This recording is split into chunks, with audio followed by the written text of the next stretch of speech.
What's up? This thing all working? You're live on your channel. Well, no, I didn't know that. I never got that whole you telling me that I'm live. Pop out chat. There we go. Now I can make this window sort of go away. I think I'll keep it there just because. And that is that. Free time. I don't get free time much these days. So I have some free time tonight.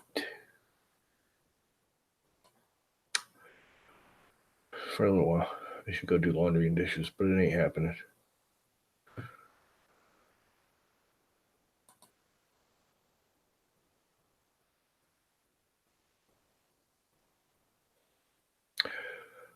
So what's everybody up to on this Sunday afternoon? Sunday. Can't stand that day. You know what I should do? I should print a new pad holder because I've given them all away. I thought I had more, but I just gave the last one away. I guess I don't have any more. I wonder how long that'll take on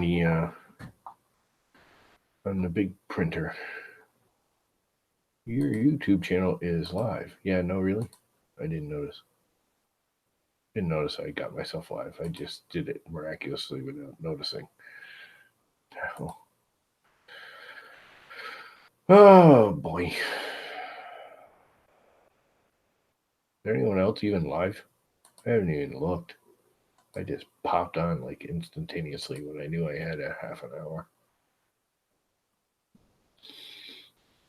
I don't see anybody. Subscriptions. I put in 3 basements over Ask Lars live episode 2 hours ago. Lars doesn't look too happy about his ask. His face is not a positive one. The coolest drone in the world is only $26. Oh, it's a little Silver Surfer looking thing. Sure.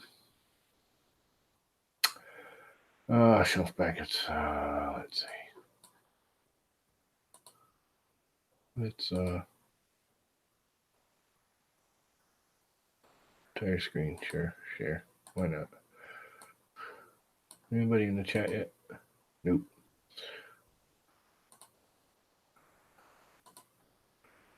Let's see. What am I looking for? Practical tools, printing, spinning, Franken Spider, computery stuff, strength tests, wavy, simply started. Maybe do I have like a household one here? I know I did a household one. I know I did. Household items.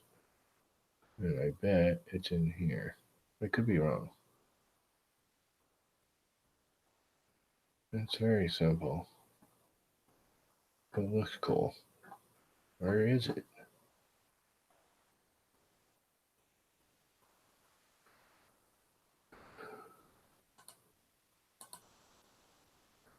This lines. Light clip, shelf brackets, Flappy Bird, cookie cutters, impact holder, practical tool. No. Knife, printer parts, mini tops, flip stick, computery stuff. I don't think so, but I might have. Oh, I did put it in here. There it is, the iPad stand. My very cool iPad stand. The only thing I want to do is make this a little bit thicker right here. Well, just make it 1 millimeter thicker.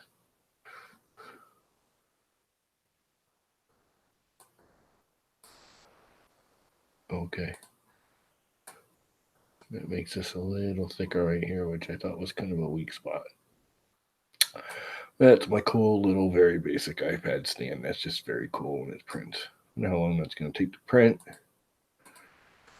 with the big nozzle.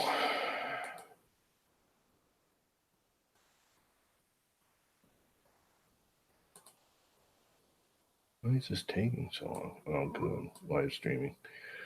That would be why. What is up, One Raz?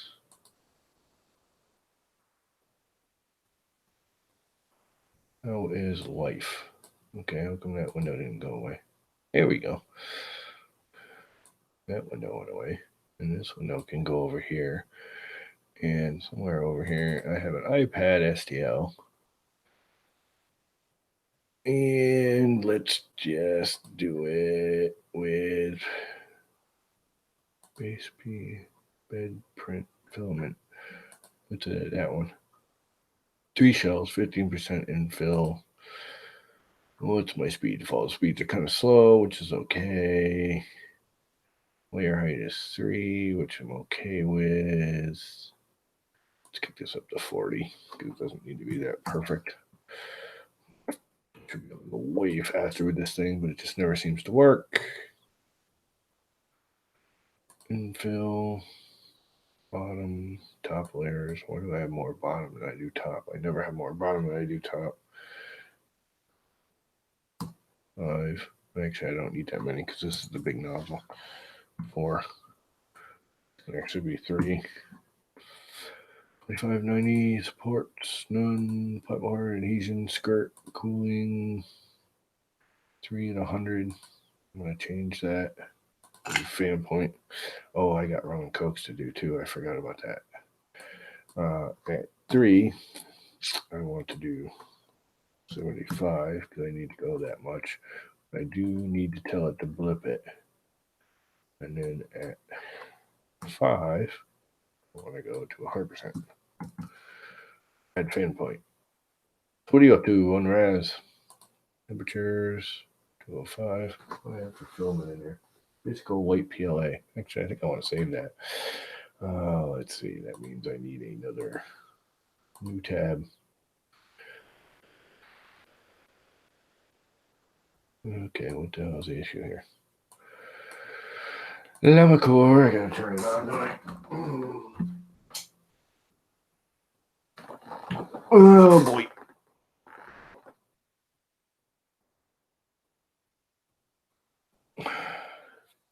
The Duet Wi-Fi is on. Let's heat her up.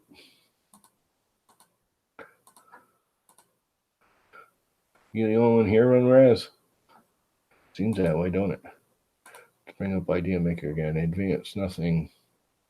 Primary filament flow, 90%, which is about what I want with that there big ass nozzle. Merged thin walls, yep. G-code. For some reason, I gotta figure out what in this. Maybe you can read it. Do you guys know this G-code? I'm okay with it, but not great. But something is making it when it gets to the end of this, it all of a sudden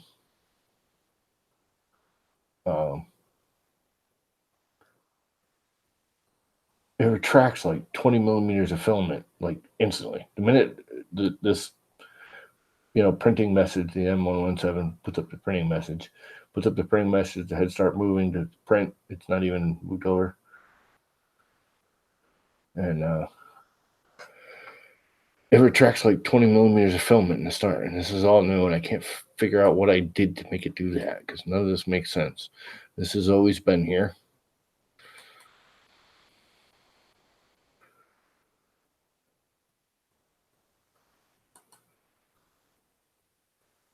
It doesn't make any sense because it purges the line, does it? Nothing's changed. I don't know why it's doing it. Slice. How long is this going to take to print? Hour and 54 minutes, so about 2.5 hours in reality.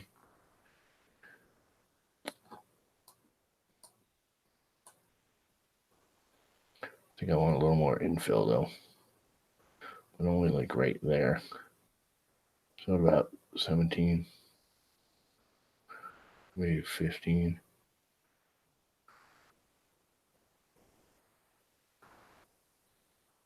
And above that,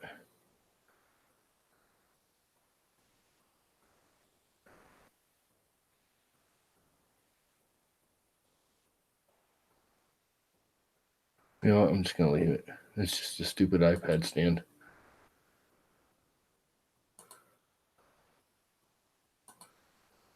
Yeah, I was thinking about increasing because as you get to that top point, the infill right here. There was no infill, so it gets a little saggy when it's only at 15%. But it's just a stupid iPad stand, so it don't matter. Did I already export it? I think I did. Done. The only thing I hate about this program is all of these windows you got to constantly click on. It just drives me nuts. All right, we're up to stop screen sharing. We are up to temperature unload filament. I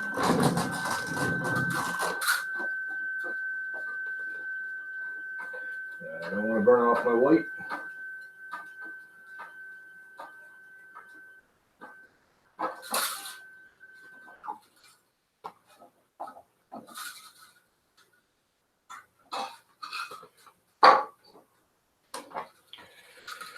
What should I use for filament for this?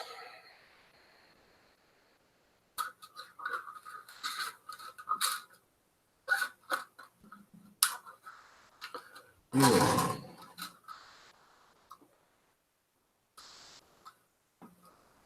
What do I want to use? Wonder how good it's going to print.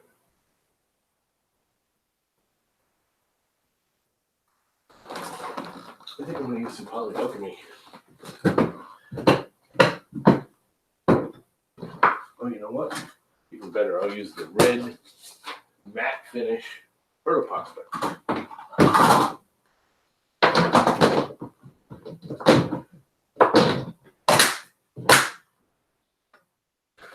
This is the Protopasta that I've had forever. This is like one of the first rolls of filament I ever bought. It's probably all crispy. A little bit. I think that's crispy. Even in that container, it's a little crispy. But you know what? I do know eventually. This is always crispy too. The matte fibers. There we go. We're past the crispies.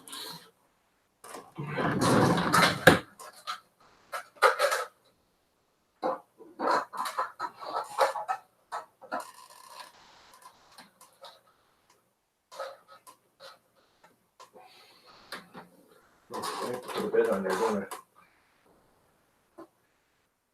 I'm missing a magnet. Forgot about that. Good thing I just saw that. Okay. Come on, free yourself. Free, I say. Free. I forgot I took a magnet off because the blue tape was getting old. Oh. I just gotta remember which magnet I feel. Where am I missing a magnet? Right here. There's no magnet here, right?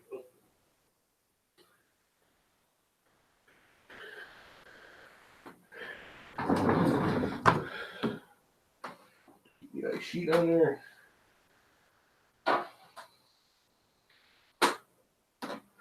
That baby's on there. Let's load up some filament. When Raz is saying stuff. Any old color you have hanging around you don't care about. Leftovers. Yeah. Heating error failure. What? Oh, come on.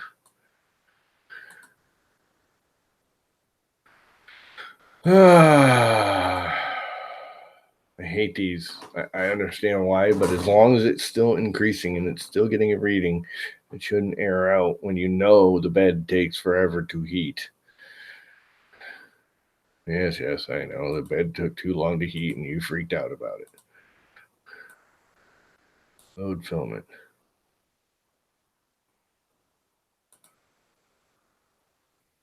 Stop with these stupid warnings that freaking kill me. What's up, oddballs? Oddsball, however you're supposed to say it.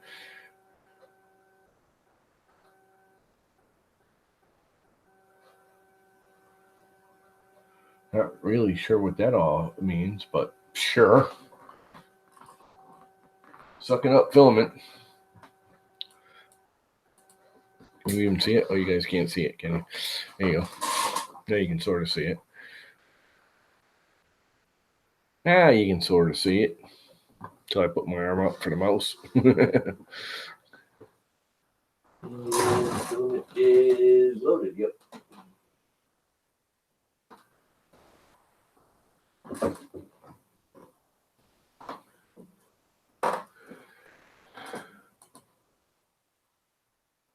Oh, come on. What is with all the faults all of a sudden? God, everyone loves these duet boards. I'm sorry, they are not that fucking great. Pardon my French. It just faulted out the heater again. For no freaking reason. Keeps doing that. Everything's all good. Everything's working. I don't do anything but freaking turn the thing back on and off, and it works again.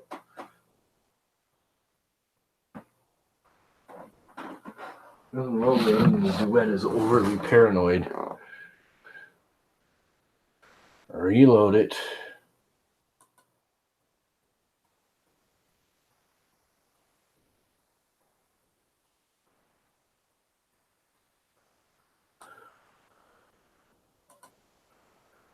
Alright, let's heat the bed because that takes the longest.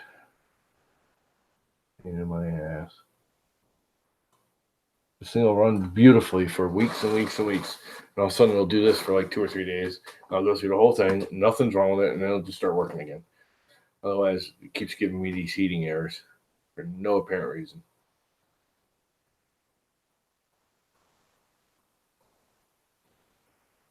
And the bed just takes forever to heat up. I gotta kick it up to a 24 volter. That's what the whole problem is. It really should be.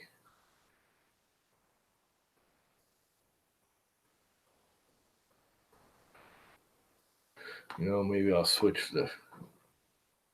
maybe INSI on 12 or 24. Thinking because everyone said, "Oh, you go to 24 volt with the INSI board, and everything works better," and it really doesn't. The bed heated up faster, and that's about it. But it wasn't any quieter. Everyone's like, "Oh, it'll be quieter, do everything." No, it ain't.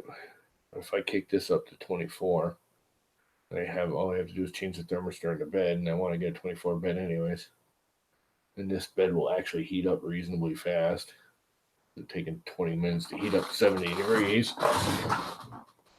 And I have the power supply, and I'll just make the INSI one, the Max Micron 12 again, and make this 24. That's beginning to sound like a plan.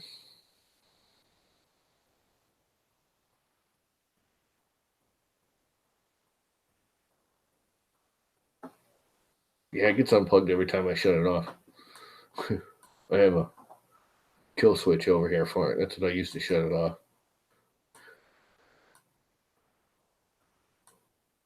So it basically goes dead every night.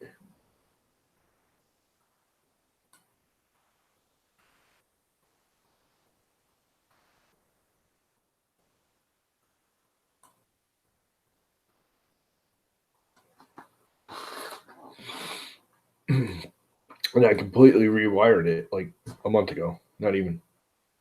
Yeah, just about a month ago. For this whole thing, thinking I had a bad wire somewhere and, something was loose or some connection. So I literally, all the wiring got redone.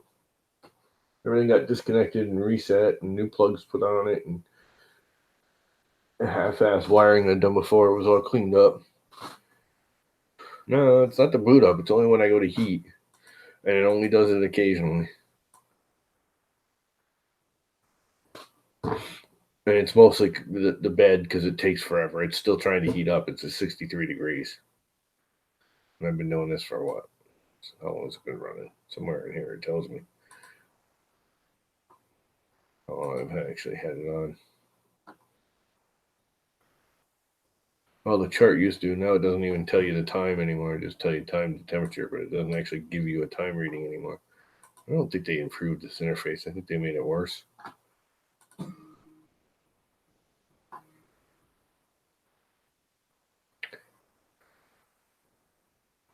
Come on, bed, heat up. It's at a whole 65 now. Yeah, I've done that. You can only go so slow with it's a percentage of something or other. I don't remember. There we can look.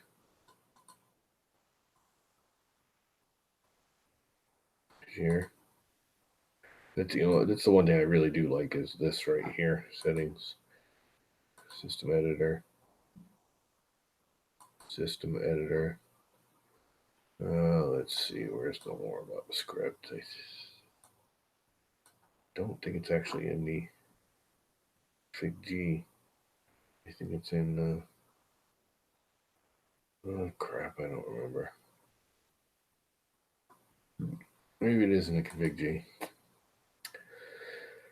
And stops, drivers, heaters, set maximum temperature 260, which is what I want. Heater. There's no enable. 0 for the pressure advance. No custom settings. That's all there is for heaters with this. Everyone thinks this is so great because you can edit it easy, but there's no information on them. Maximum heater temperature is 260. I don't even have a bed max. It's up Minnesota maker. And again, it doesn't do it all the time. It just seems to do it occasionally. Once in a great while, it just decides it wants to stop working. And once it starts printing, it'll be fine. It's just getting the preheat going. Micro step and interpolation. I don't want it that much because it's fine. Maximum heater. See, there's no parameters on it. There's no place to set that. It's got its own, and I know there is because I actually did it when they first did it. It's in here. Clear, probe the bed. I don't care about probing the bed. That's actually a fun thing. Do have Maestro firmware. What the hell do I care about that? Should let me delete some of these things too that I don't want. Can you go away? Yes, you can. Stop, retract probe, resume, pause. I don't know what any of these are. Those are your homes, home all, your bins, which are part of the actual firmware. Boy probe. Figure override. Doesn't tell me anything. I don't know.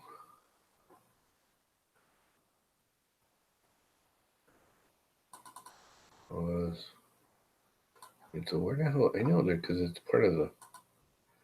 It's in here somewhere.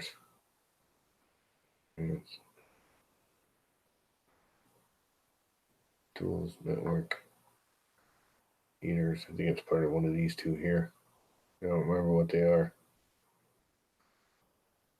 I think you have to, if I remember correctly, I think I have to lower one of these two numbers. This isn't how many degrees it's got to go up or down, but I'm not positive. So coordinates.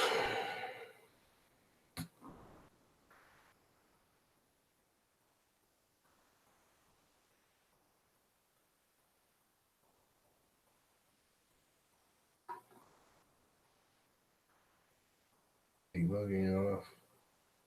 Works in millimeters. It should be hot now. Cancel. Yep, it's up. Now I'll be able to kick it right up.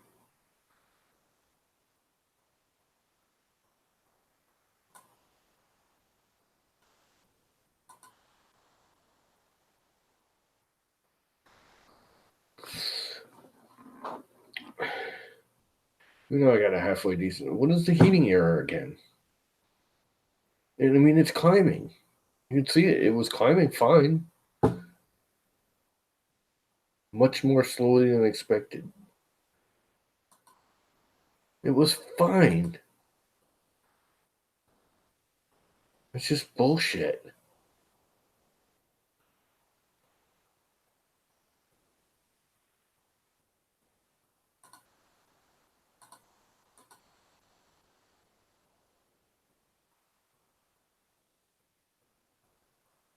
I mean, that's cranking right up.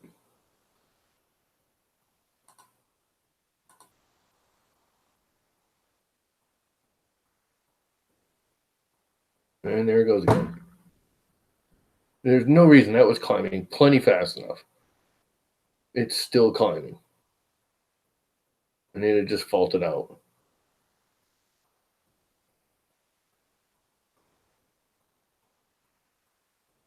All right, now I'm just annoyed. I don't have the energy to deal with it. So screw it.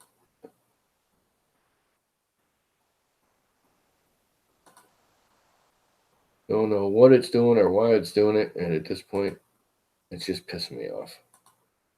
And I just don't have the energy to debug it right now. So to hell with you. Die, bitch, die. I don't know why it just started doing that.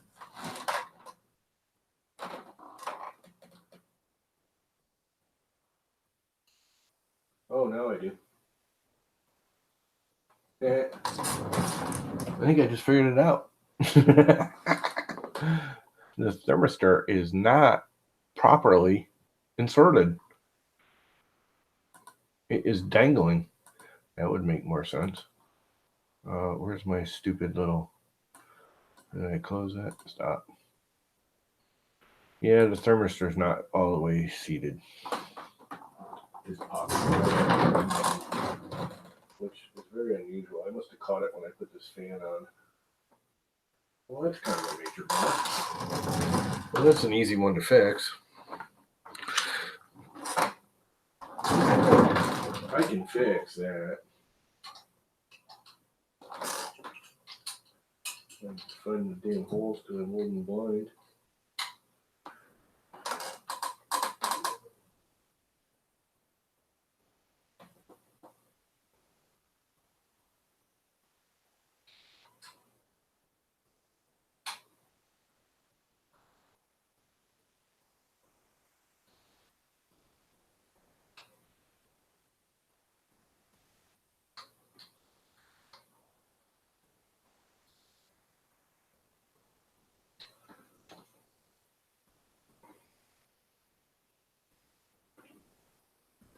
I don't know why that just operates. Lose all my screws like a dumbass. Yep, that would explain a lot. Oh, crap.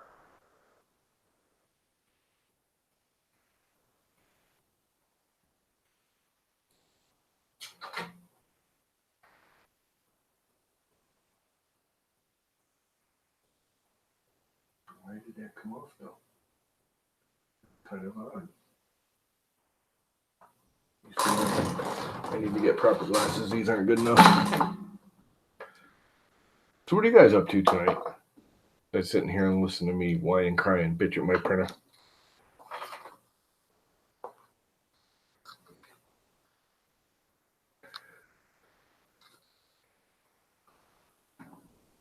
I didn't really clean my glasses much.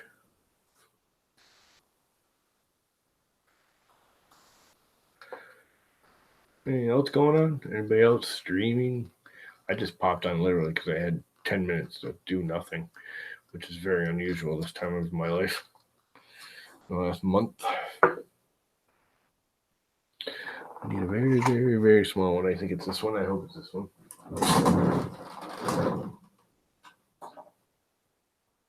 Unplug that there. There was. Ah, you bitch. This is just not my night.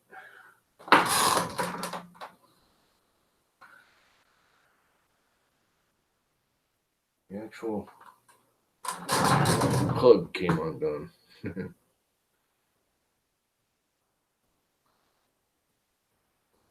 Cheapo things. Oh, better.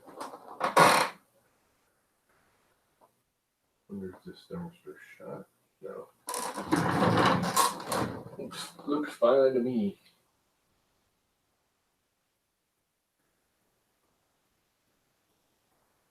It's a bigger screw than that. Next step up. Somebody type something. Just dealing with life's problems and looking to see what to print. Yep. How's Taserface? Taserface is okay. I would probably use it to do this, but this has got a huge nozzle on it, so it print this much faster, which is all I really care about at this point. But yeah, Taserface is actually pretty good. I don't know if you guys can hear me. Can you even hear me way over here?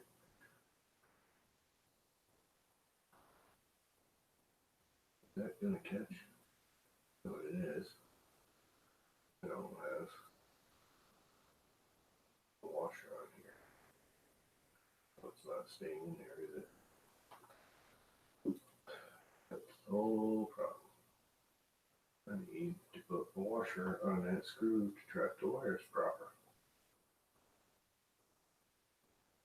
Which I normally do, and I don't know why I didn't this time.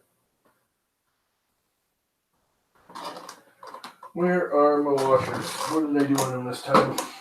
I think they're stuffed over here. You guys even hear me babbling over there? As I'm babbling about not having a washer on it, which is why it didn't grab the wire proper. And it pulled free so easily. Don't want an old dirty one. I want a nice new shiny one. Nice new shiny washer.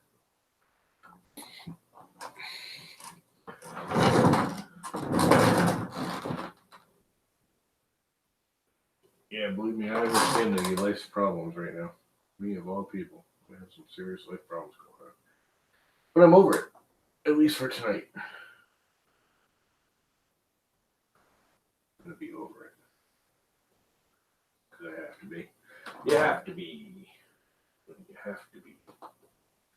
Okay. I need like 3 more hands to do this. Yes. I do. Let's see if I can get that in there.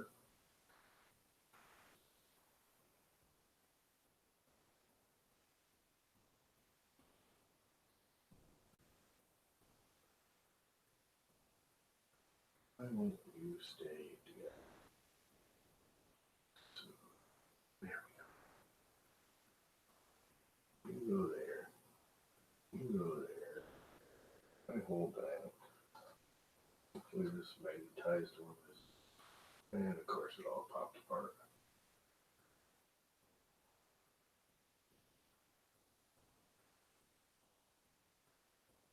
And that in there. Back screw it once, and then forward screw. That should trap all the wires and everything. Just like it. That should make my thermistor stay in place. And it did. Reassembly time.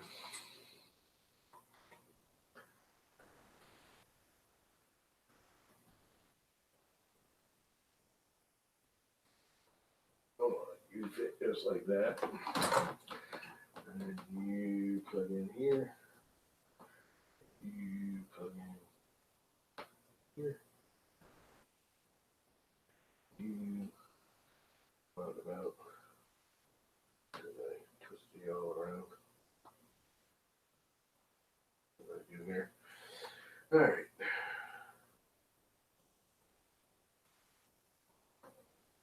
And that just sort of snaps on there. He's going here.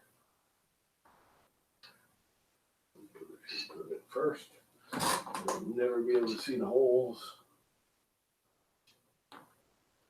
because it's dark and I'm blind. There you go.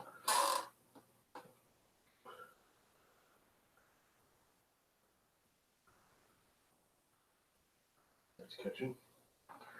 And it should be the other.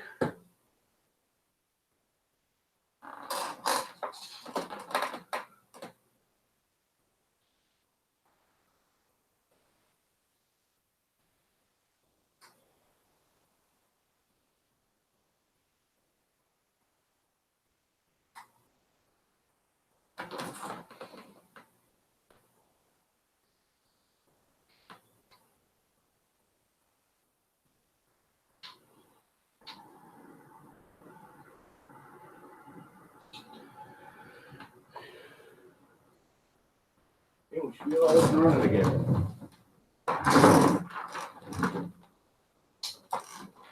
Put a little llama head back on there.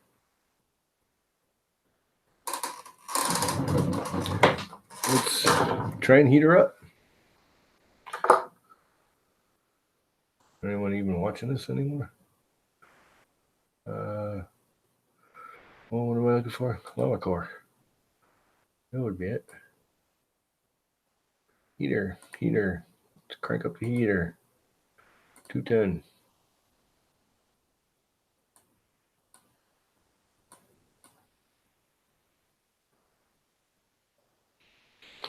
So anyway,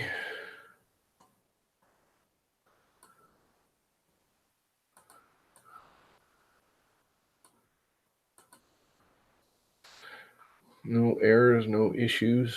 Are we heating? It's heating. It's heating awful fast. And that's a good thing. And the fan heater kicked on for the heat sink. That's all working good.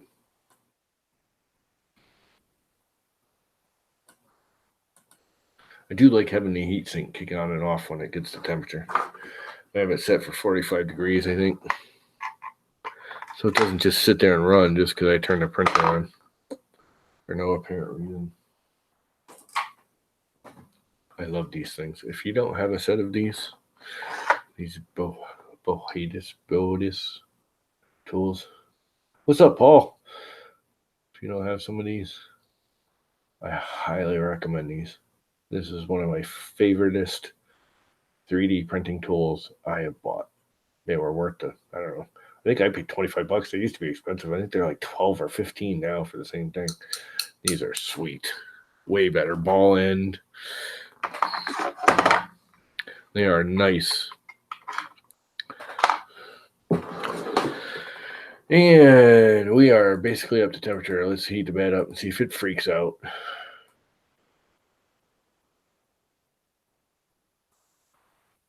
Please don't freak out. Please don't freak out. Heat up, heat up, heat up.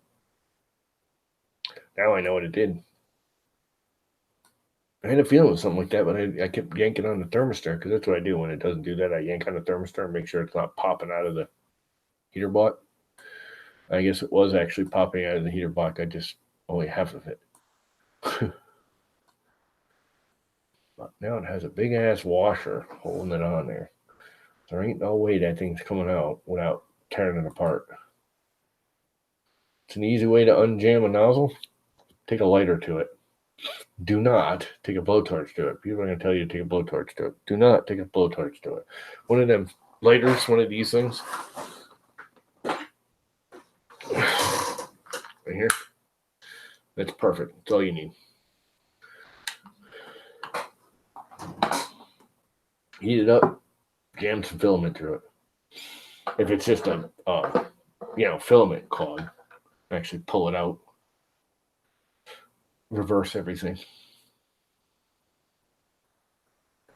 If it's just in the nozzle.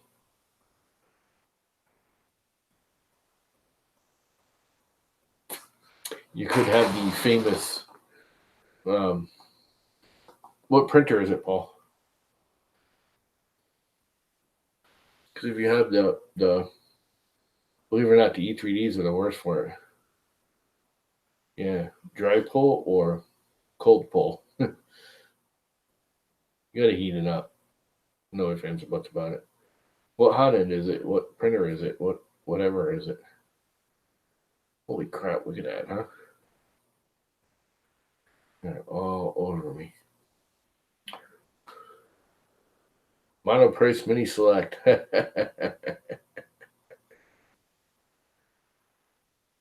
Pull the hot end. It's about your only way out. You have the classic. I can almost guarantee you have the classic PTFE tube flux. The PTFE tube goes all the way down in the hot end. And I bet your little clip at your motor at the extruder side of the PTFE tube, I bet if you pull that PTFE tube, it'll move back and forth. I shouldn't do it like that because it looks pornographic, but I'm not. If the PTFE tube will slide in and out of the nozzle, that's your whole problem. You have a hockey puck right at the PTFE tube. Basically, the PTFE tube in that goes all the way down to the nozzle. It goes halfway through the heat block.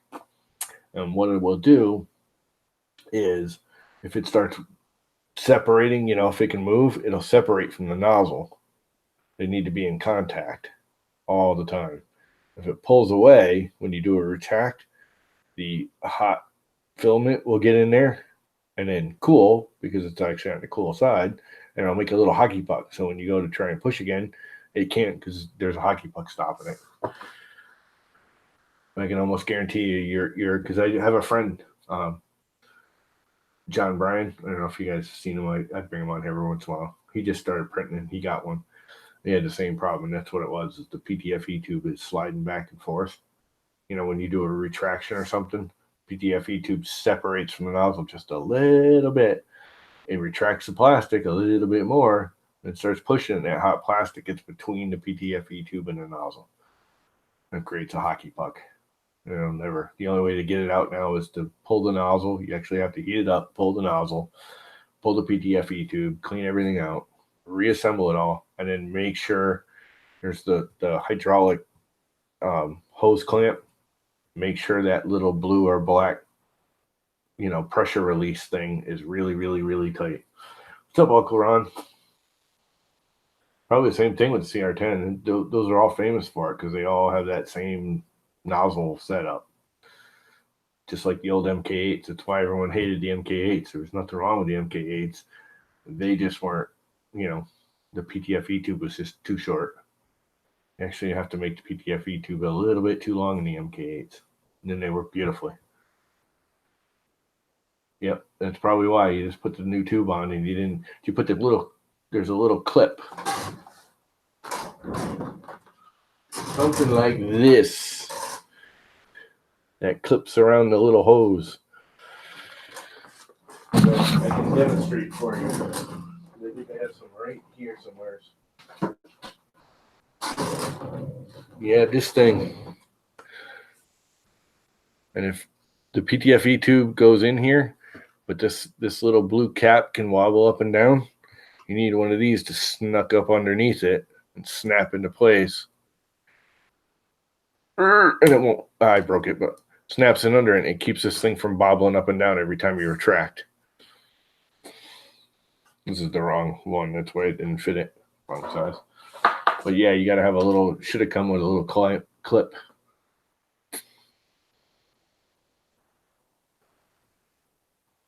I almost can guarantee you that's your problem. Am I all hot? No failures? I'm not getting any errors. What's up with that? No more errors. Yay. You put an O-ring on it? Yeah, an O-ring won't do it. I think you're talking a regular everyday, like a rubber O-ring. The rubber O-ring will compress and compact. A lot of people just use zip ties. Use a little baby zip tie. It'll do the same thing. Yep, binder clip handle. I've seen people do that.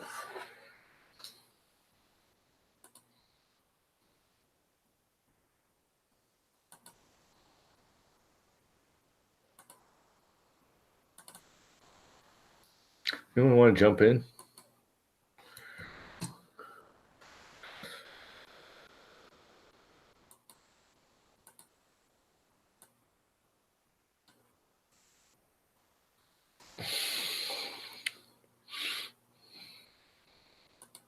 Yeah, no, I can almost guarantee you from the sound of it, especially if you just do it. I mean, it may just be a coincidence, but the likelihood of that's like the number one jamming reason in those kind of hot ends. And now that I have ice that I forgot about and a Coke I forgot about,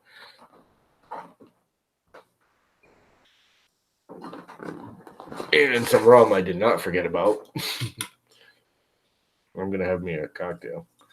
I haven't had a drink in a long time, and I need one. And that's an awful lot of rum. For me, anyways. I'm an old geezer. Don't drink that much anymore. And I guess I need a new bottle of rum because there ain't much left in that. I got that at Thanksgiving, so don't even think I'm a boozer. What's up, Butcher? 3D porn stars?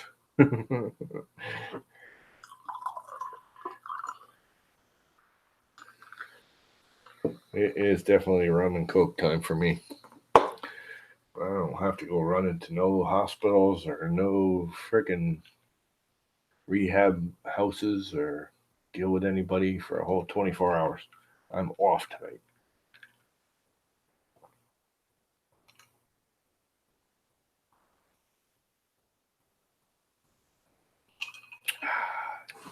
I think I need more. That was tasty.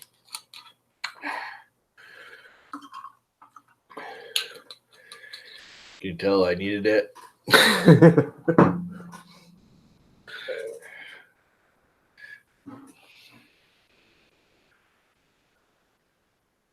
Yeah.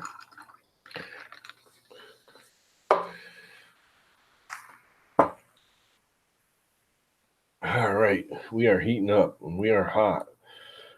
So now, did I ever slice that? I did slice it. No, I didn't. So let's upload a file. Desktop. iPad stand. Okay. And she's a running.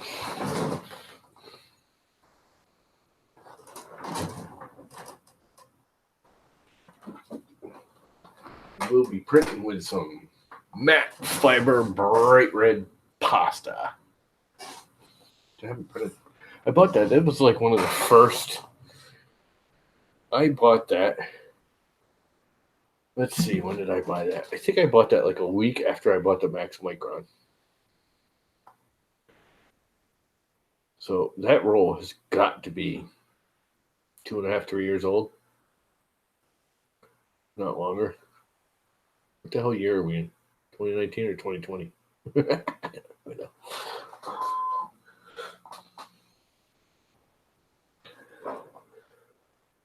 But why does it do that quick retract? I don't want to know. And it doesn't need to do. Oh, I got the thing on super slow setting, don't it?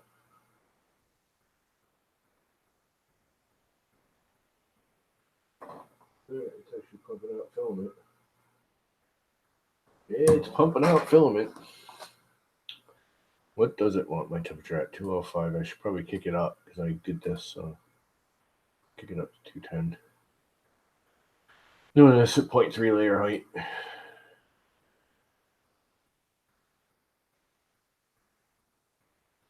Mr. Mom. How very cute of you. That's all right. I'm probably not going to hang very long. I just popped on to do this because I could. I had free time. I'm blowing off doing laundry until tomorrow because it's all rainy and crappy out, and I don't want to run the dryer tonight when I know it's going to be nice tomorrow.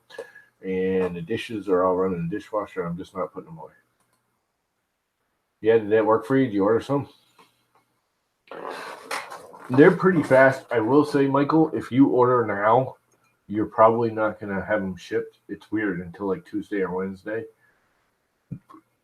I always find if I order it like on Tuesday or Wednesday, I get them like by Friday. But if I order them on Sunday, I still get them on Friday. I have a feeling they get a lot of orders over the weekend because there's only 2 guys running the place. It's a small little outfit. That they get backlogged. You know, it takes them a couple days to catch up from all the weekend orders because they don't work during the weekend. I don't think. I think they do a half a day Saturday or something. Something like that. I don't remember exactly, but yeah, if you order on Sunday, it usually doesn't go out until Tuesday, and you'll still get them on Friday, depending on where you are in the country. They're usually 3 days for me, and they're in Pennsylvania, and I'm in Connecticut. So, where do you find a stool nozzle, a tool steel nozzle? I would get. I'm a big fan of the Micro Swiss, which are made right here in the U.S. And you can get them on Amazon. But I go right to Micro Swiss, unless you want it faster. Amazon will get it for you in 2 days. You usually have to pay a couple bucks extra. Amazon's usually $2 or $3 more than ordering direct from Micro Swiss. That's all I use now. The only thing I don't have Micro Swiss, actually, that's not, because that's the 0.8 cheapo Amazon kit for $10. I got a kit of nozzles for $10.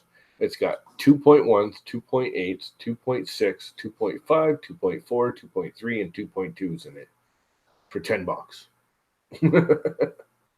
I mean, they're all cheapo brasses, but I did it so I could play with sizes, try them.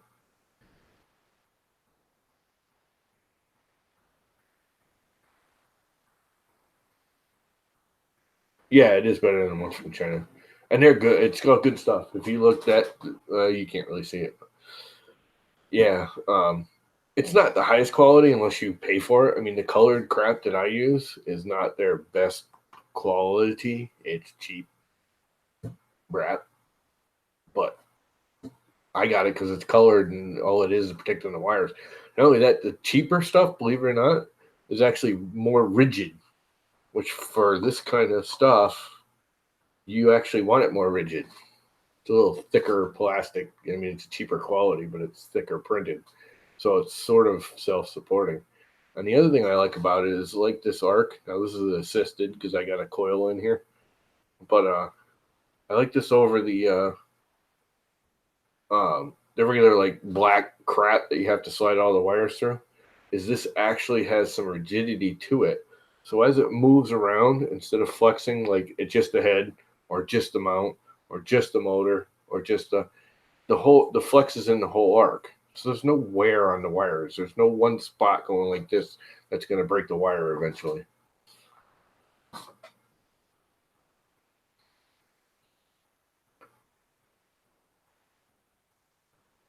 Yeah, you can get Micro Swiss from Amazon. Yes, Quran. But you can order it direct from Micro Swiss in the U.S. And it's usually sometimes it's not, sometimes it is. It's usually a couple bucks cheaper. Now, on that same note, I just ordered one, and I think I got it, and I think I'm going to put it on here. I just ordered a 0.8 now that I know I like the 0.8. I got a 0.6 and a 0.8, and they were $2 cheaper because they were on sale through Amazon. They were only $12.99. Now these were not tool steel but coated brass. They've got the chrome coating, which is more than enough unless you're putting carbon fiber through it. If you're just doing glow in the dark on occasion and the occasional carbon fiber, the coated is actually better. I find that I like the coated better. I find it jams less than the tool steel, and the temperature I don't have to vary at all, and they last fine.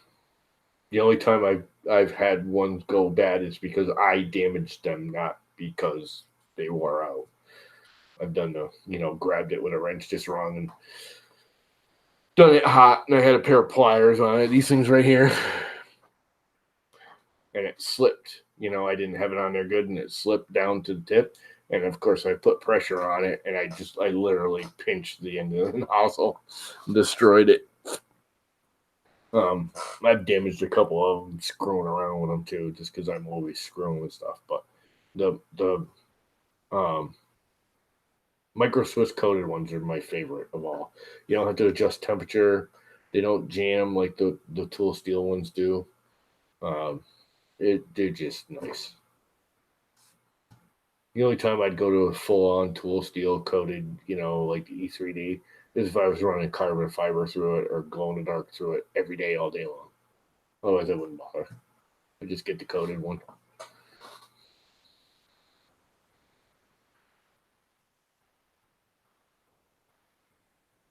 Need to find something to use as a stiffer. Well, what I have in there, how long are you going? Michael, how long of a, like that right there? I actually have, those stupid tools, like grabby tools that have the spiral, and then you can push it, and it's got like the 3 fingers that go out and grab tools that are, if you drop a screw in a really tight spot. That's actually what's in here, in that arc. It's an actual one of them things. They're like $4 on Amazon. And you just find out if you know how long it is, you can buy them in they come in like 3 or 4 inch variances in lengths, and they work perfectly if you want a nice even arc like that. I don't know if you know what I'm talking about, but they're little And then I took my Dremel and I cut the two ends off of it and just took the core out and just used the spring. I think it was $4.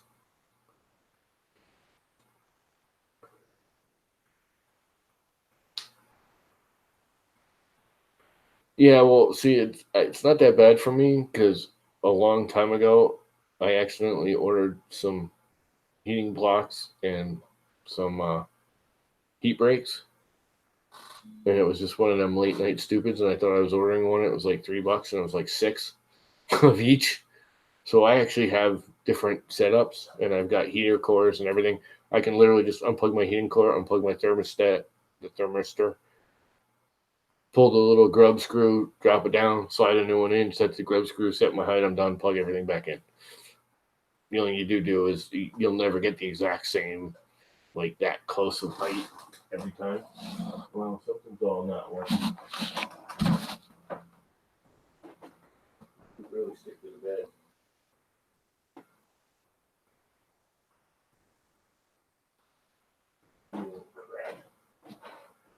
I think I got something on the bed because that doesn't look like there's a low spot. It looks like I got an oily spot on my fingers or something.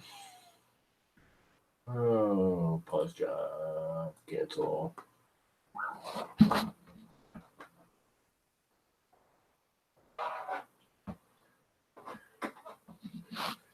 Yep. Yeah, it's a greasy spot. I must have gotten a greasy finger. See it right here? I must have touched it with a popcorn finger or something.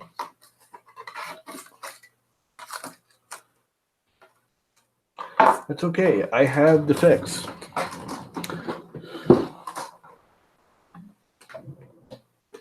Here somewhere. A little piece of this will do.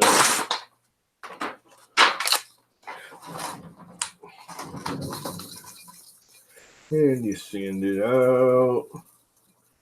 Yeah, there was a shiny spot there. So either started to wear out or I grabbed it with a popcorn finger. This thing just does not want to print tonight. Little rubbing alcohol. Little dab will do you.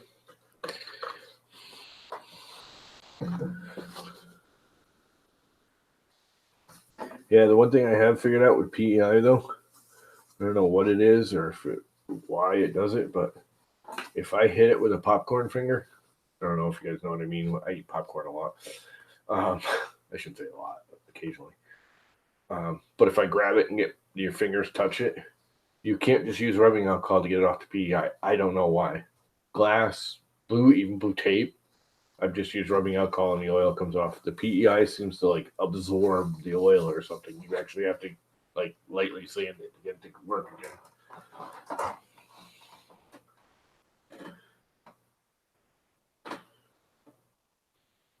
There's nothing sticking up under here. Try that again.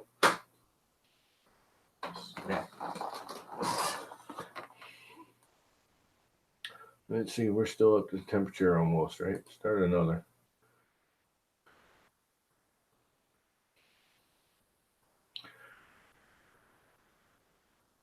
Let's baby step it up a half a click. Just for giggles. What's up, Kit?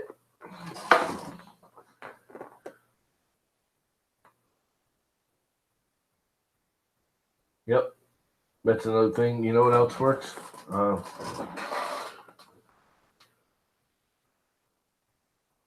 Yeah, thick weed whacker line isn't strong enough really to give it a rigidity. The 2.8 filament actually works. I have done that. I've put like 3 of them together, and it's almost enough. It's still not as good as this. What else did I use? I had a little piece of spring steel rod somewhere that I used. If it's only like a foot long, you can also get the. That's what I used on the little one for a while before I built this. You can get the ceiling insulation hangers if it's under a foot, 14 and a half inches. they're little thin pieces of wire that we jam up. I don't know if you ever seen them, if you installed insulation in an attic or in a basement where it's up in the ceiling.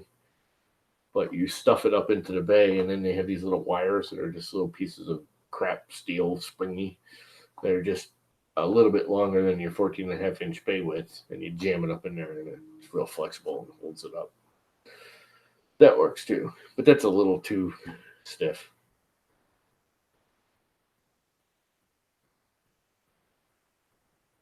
There you go.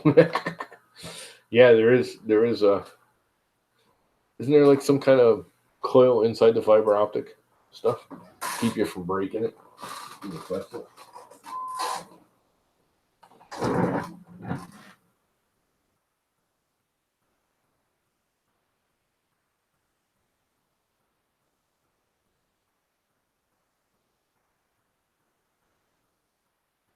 You film it, or are you spitting out by now?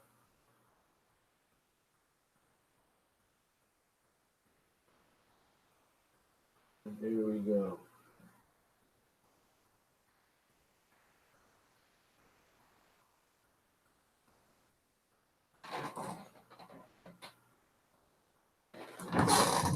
I need to lower it some more.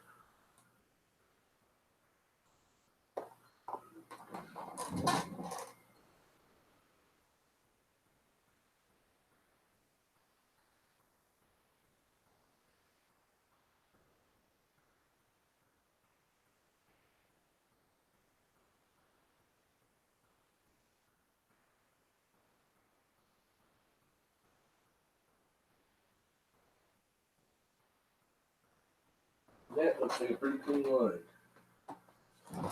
I'm okay with that. What's up, Brian? Mr. Vine. He's a Brian Vine. Not your normal Vine, but a Brian Vine. Is that like a creepy crawly Vine? Or just to hang out and be there kind of Vine? Is it a flowery Vine?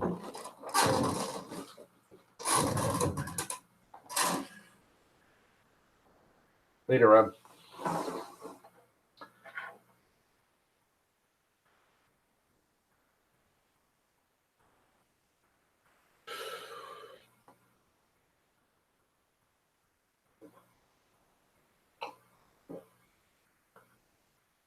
Oh.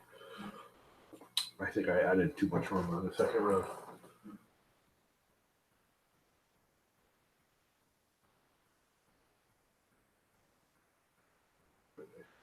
I'm just going to cancel it. Be done if it doesn't work now. It's getting too late at night. It's already 8 o'clock. And I'm just not in the mood to sit here and play with it. If it don't work, I'm done. That's all there is to that tune. Oh God, you know something? Oh, I checked it. It did have the nozzle right. Boys, manage templates. This is the one I used. Edit, advanced, extruder. Yep, I got it. 0.8. Kind of seems like it's under extruding. I do have it at 90%. Maybe I should kick it up. It definitely looks like it's under extruding. It's at 95. Which, with the 0.8 nozzle, you don't need this heavy of an extrusion. It blobs more if you do. Blob. Blob.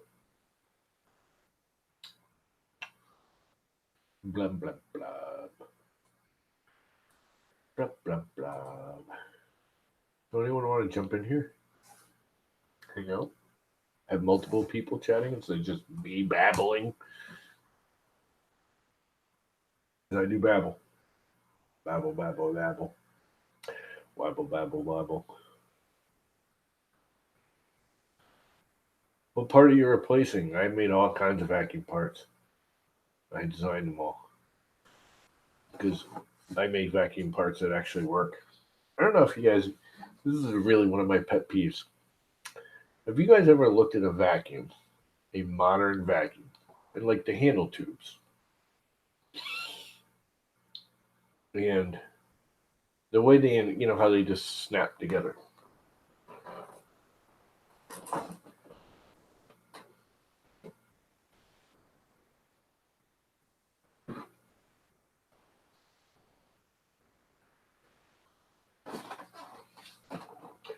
Now this is properly designed.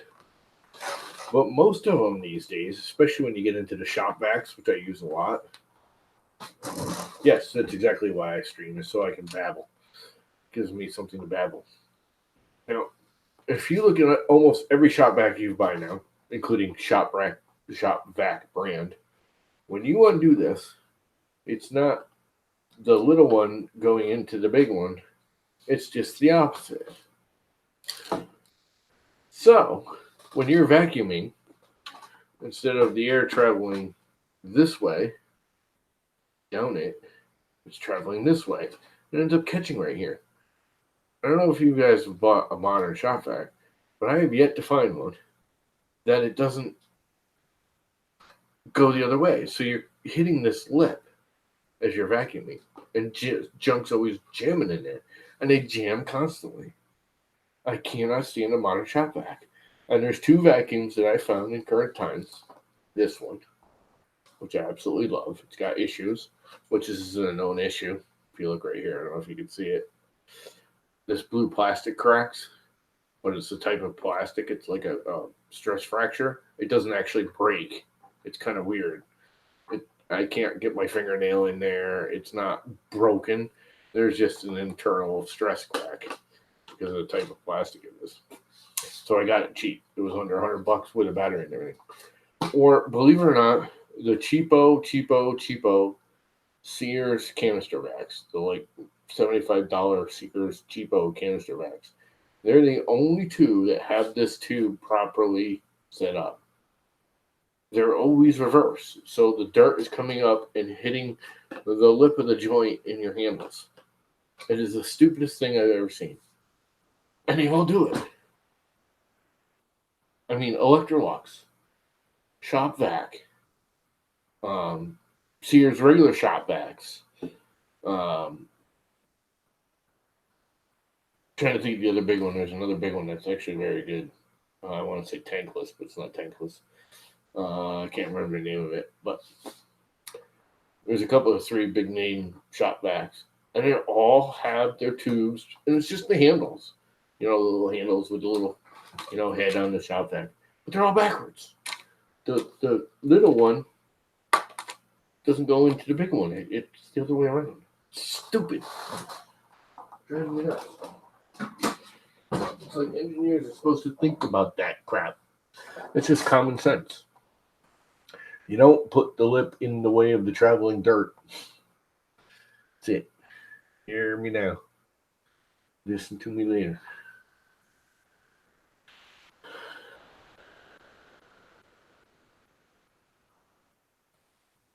Oh, you're just missing one of the little hinges on the cover? Cool. Practical printing, baby. I printed all kinds of like crevice tools and all kinds of crap for that thing. For that shop vac I just had. I love that thing. If you guys want, this is the ultimate 3D printer vacuum. They were $75 to $100. I guess they became popular again because they're like $130 now. But for a cordless vac, it uses a regular everyday Makita tool battery, and it comes with one. All right, this is the one that comes with the little. Oh no, it only comes with 2 amp. This is a 4 amp. But it lasts like 2 hours on the battery, and they are awesome. I mean, it comes with everything. Comes with a wall hanger. But like I said, this blue one is renowned. It's the #1 complaint for all these cracks around the mouth here. I got mine really cheap on sale because of that. I knew it did it. I also knew if I had to, I could just 3D print a collar for it. But I never had to. These cracks are here. I don't know if you can see them in the picture, in the video, but they're here, but they're not through it. They're literally an internal stress crack.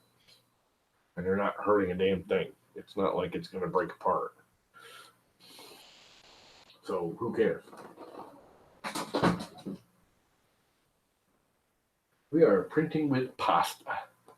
I don't know if the pasta is going to like this big a nozzle / layer height, but we're going to find out. And it's not just regular pasta, it's the less common matte fiber pasta. And I think I want to get some blue matte fiber.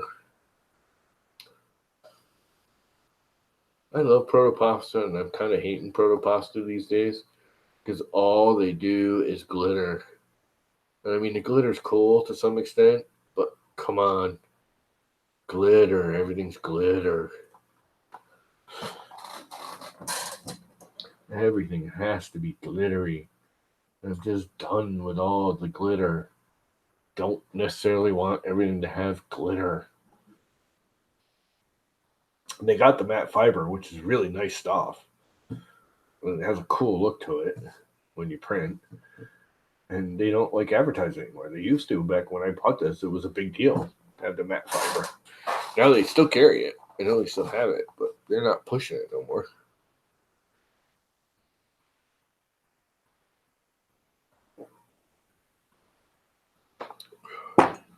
And I like it.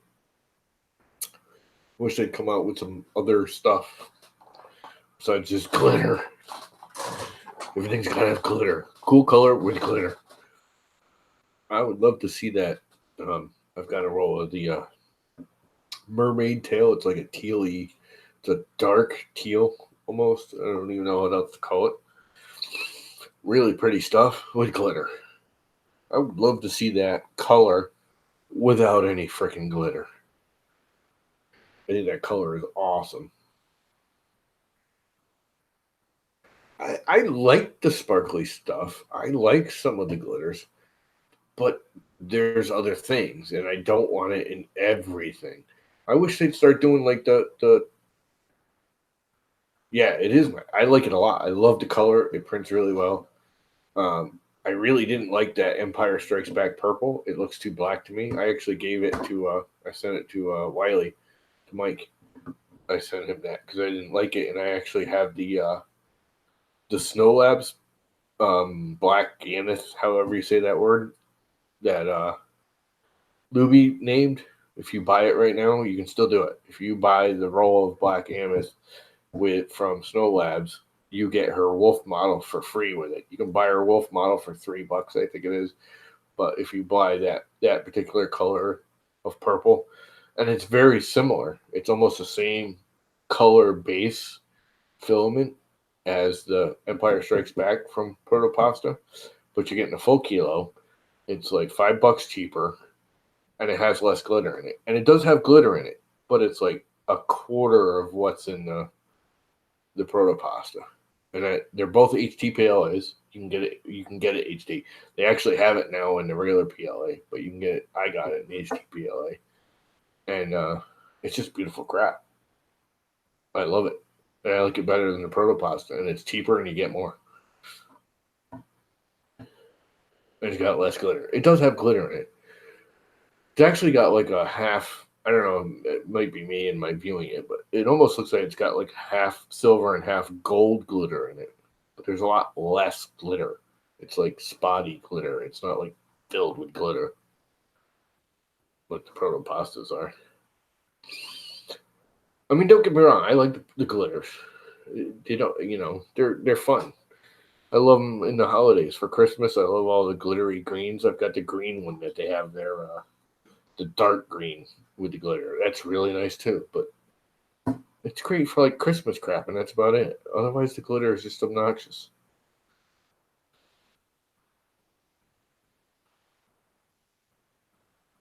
A perfect peach. Is that like a yellowy peach or a pinky peach? Or an in-betweeny yellowy pinky peach? Yellowy orangey pinky peach. What color is it?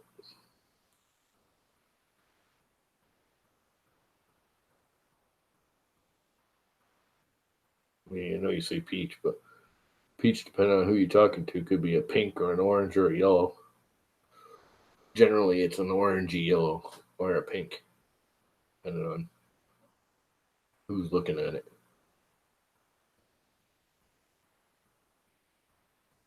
Yeah, I really like the Mermaid's Tail. I wish I'd thought about it. Now we're talking about the Mermaid's Tail. I probably would have done this in it because it's one of my favorite of their colors.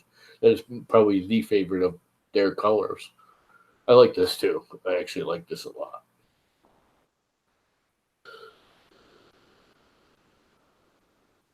It's a nice red too. It's a deep, rich red. It's not orangey. A lot of the PLA reds have like an orangey tint. That's very red, bordering on starting to lean toward the burgundy purpley color range. Very, very red. I like that red.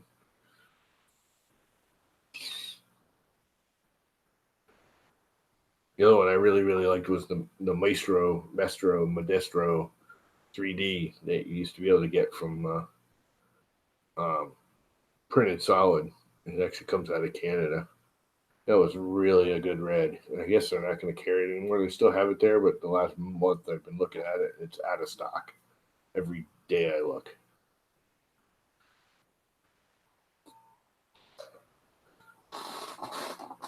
Oh, it's printing. Looks like it's printing just peachy.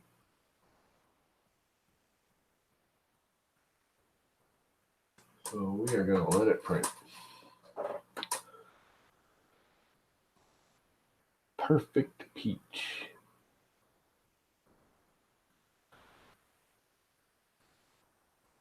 And crap. Nobody else wants to jump in here, huh? Okay. Ingenious workers at another level. You know what? I am going to, here we go. I'm going to share this, see if I can watch it and share it and do everything else. I actually want to see this. $26 for the world's coolest.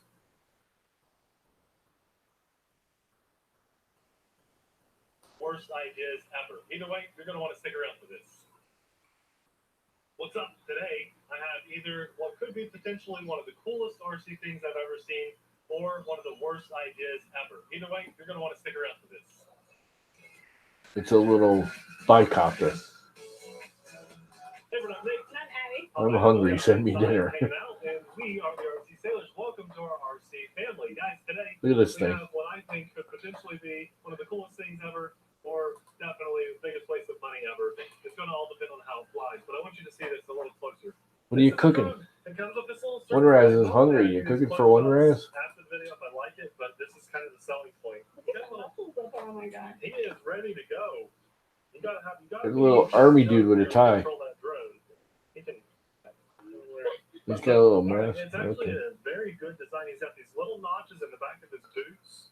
Put the toes in first, and then the heels clip in, sort of. And he can surf. There's also something else you can do. I'll show you guys in just a second. But look at the innovation of the drone itself. This is really cool. We've got two props facing down, two facing up. And look at this. The side-by-side shot really is different. We've not seen anything like this. This is kind of like a dream come true for me. This guy's getting to live the dream before I get to. I don't know if I like that. Good little transmitter. I like the design of this. It's unique. I've never seen this style before. I'd like to see this transmitter on more drones, E-Sheen. If you hear this video, if you're watching this video, this is a cool design. It's small. It's an It's E-Sheen. also a good size at the same time. Are you guys able to hear the video? I just want to fly this thing. Doesn't have this What's up, Mike? Also, comes with two batteries, and they are removable and universal on the bottom. That's fine. Guys, if you like this little drone, we'll have a link in the description box below. You absolutely have to check it out. There's just two different modes. I can't wait to show them both to you. I can't tell you which way is front, back, or whatever, but I do know it's altitude hold. It should be easy to fly, and we have an auto takeoff button, so let's hit it. Auto takeoff. Altitude hold. Look at that. It actually works. Well, let me That's kind of bizarre. figure out which way is forward. Yeah, that's what I was thinking. I think, yeah, okay.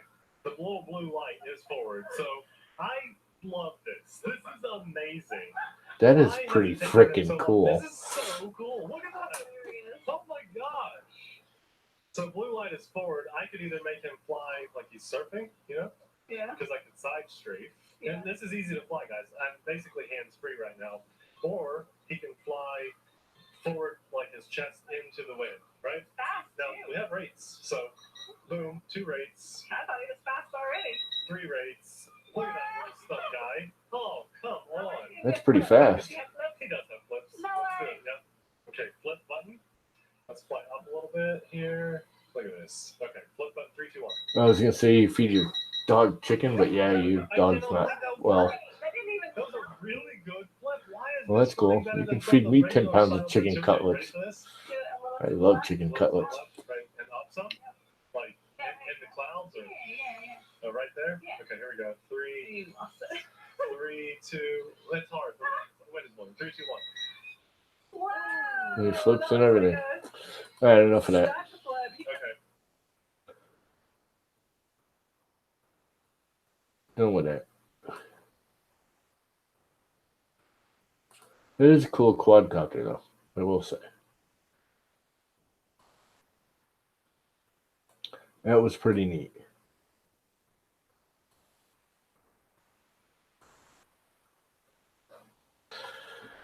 So how's my print coming? It looks like it's printing pretty well. Gotta get a camera on that thing. I don't know if you guys know, but Duet now has a camera interface / webcam thingy. Supposedly, I haven't played with it yet, but there is a setting now so you can hook up a webcam onto the Duet and do it like a Pi does. Supposedly, I have yet to try it, but it is in there in their little controls. See if I can find it. Where the hell did I see it? I think it's in the console, machine controls, elements, macros, eco file settings,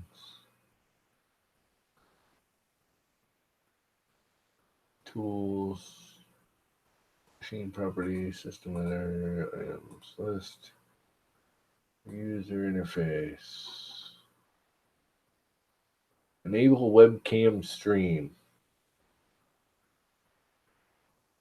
Maybe you need to embed a page using an iframe to display a webcam. So it's an external whole setup. It's not like a Pi where you plug it in and the Pi controls the webcam. But you can have it display in their interface, which is kind of cool.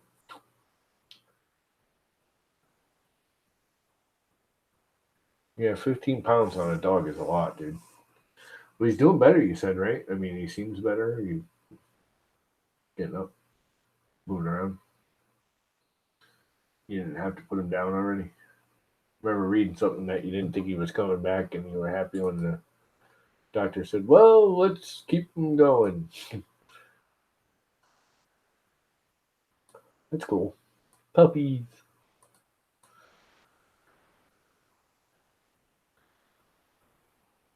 I think when my father gets out of the hospital, I'm going to get a cat. That's cool. Bit better is better than not better. Right?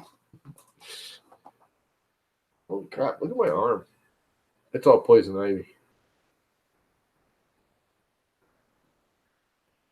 But no, I really haven't been scratching at it. It's just how bad and thick and gnarly it was. It's all up and down my arm. It's all up and down this arm. Not as bad on this arm. Yes, I fed. I was out doing.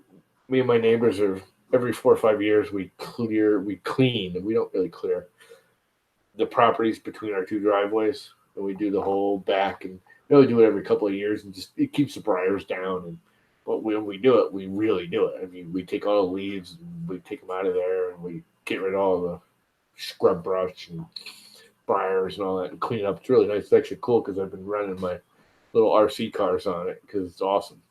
But anyway, I take it. I have a leaf mulcher, so we take all the leaves and we take all the sticks and we pile them up into this. There's a spot that's like a divot.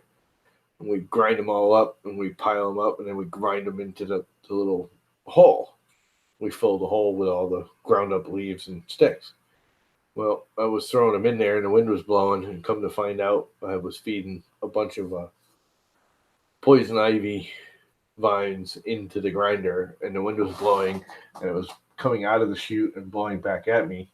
And I got covered in the crap. I mean, I'm just covered. It's all up and down my legs. It's in my feet. Got into my boots. I'm just covered in poison ivy. Well, what makes it even worse, this is what's even funnier, is this is like a month ago. And my neighbor was helping me. She was out there doing it, and she got a little bit on her hands and arms. She gets it like the next day. It takes me like a week and a half to get it. She's like covered in it. She's all cured and cleared of it already, and I'm just starting to show. She's like, "You didn't get any?" And I'm like, "You were feeding it. You should have gotten some. I barely got it. You know, I got it. You should have gotten a lot. You were feeding it through the grinder."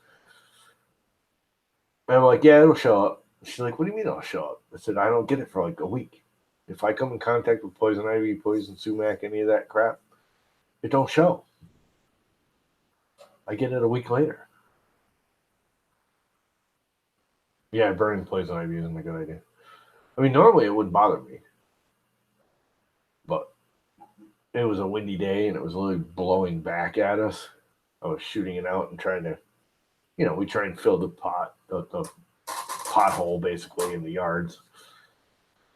We were both out there doing it, so we were feeding it into that machine as fast as we could to get as much done. Because I don't know where you guys are all from, but here in New England, the weather has been absolute. We had 27 days of rain in the last 30.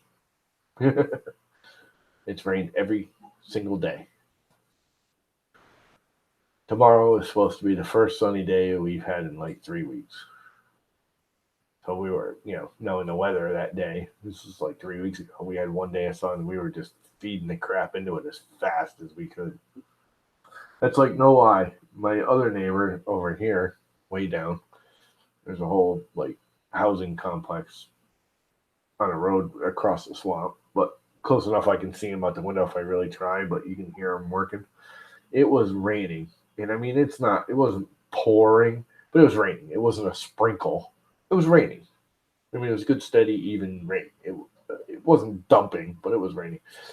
He was out there weed whacking in the rain, working on his yard, mowing lawn, because he just had no options. If you didn't do it in the rain, you weren't doing it.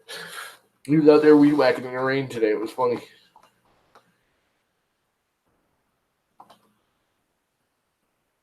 I never used to. It's funny. I never used to get it that bad. I mean, I'd get a couple of little bumps here and there.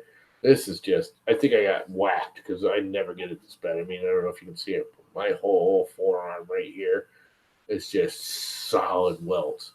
But it doesn't really itch that much. A little bit. Because I'm scratching it.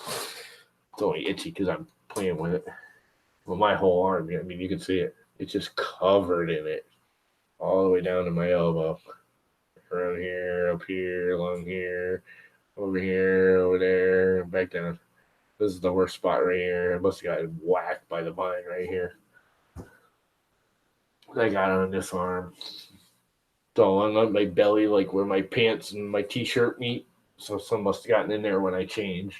And there's a whole mess of it up and down my leg, and there's a whole mess of it like right at the border of the, rim of the sock. Covered in it.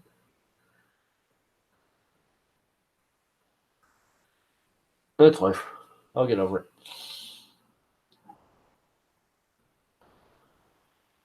I will get over it. I say I will. I need more rum and coke. I'm almost out of rum. I'm going to have to buy rum tomorrow. I had that bottle since Thanksgiving. Time to replace it.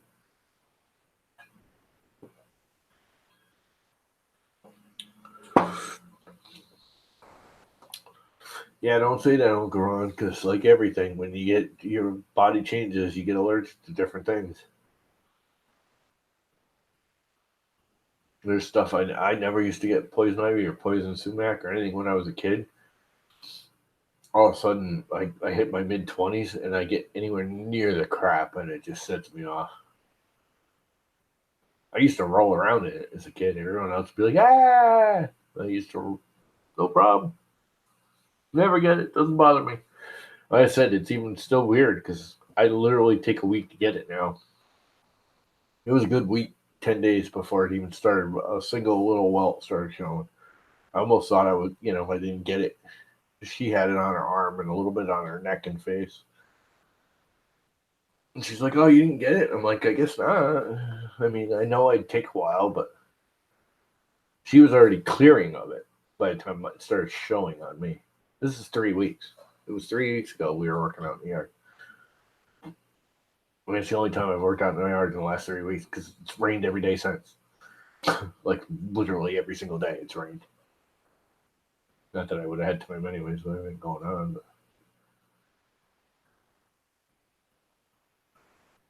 Have you guys printed the Luby cat bank thing there?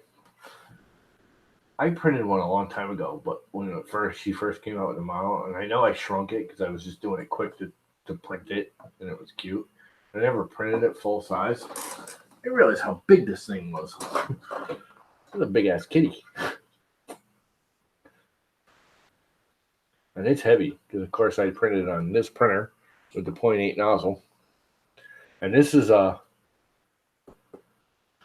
Snow Labs black and this whatever it is.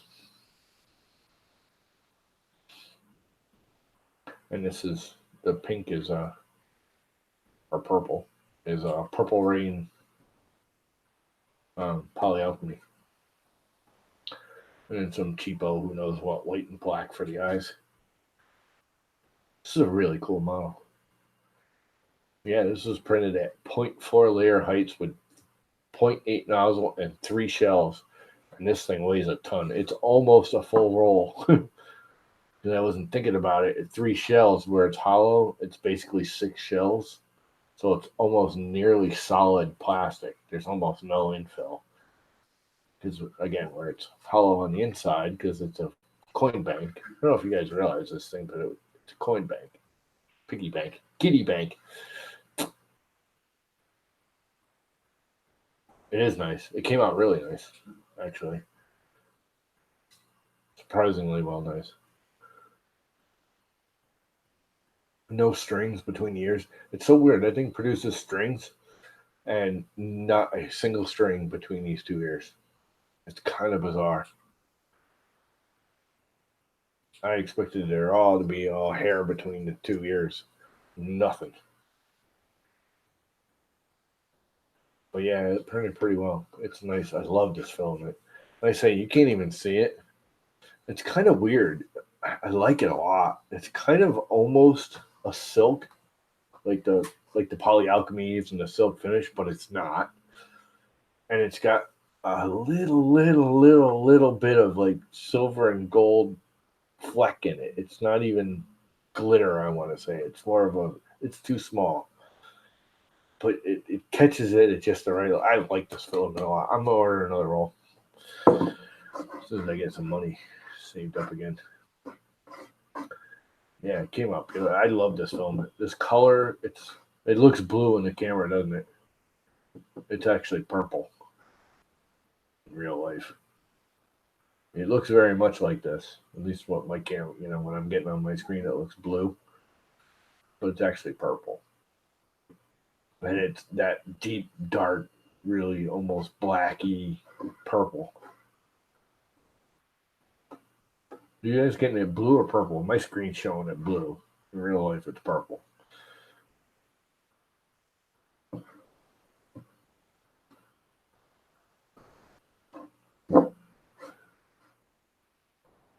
But it's a bank.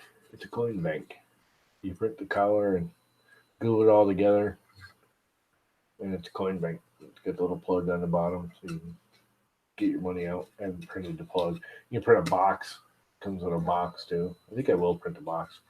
I actually printed this for a friend of mine down in Florida. She's all into cats. She's definitely a cat lady. She's an old cat lady. Yeah, it does look blue, don't it? It's not. It's purple. Oh, come here. in your fatness. I'm all fat. This is blue, which is actually showing blue. But actually, this is looking on the camera, it's looking much lighter than it is.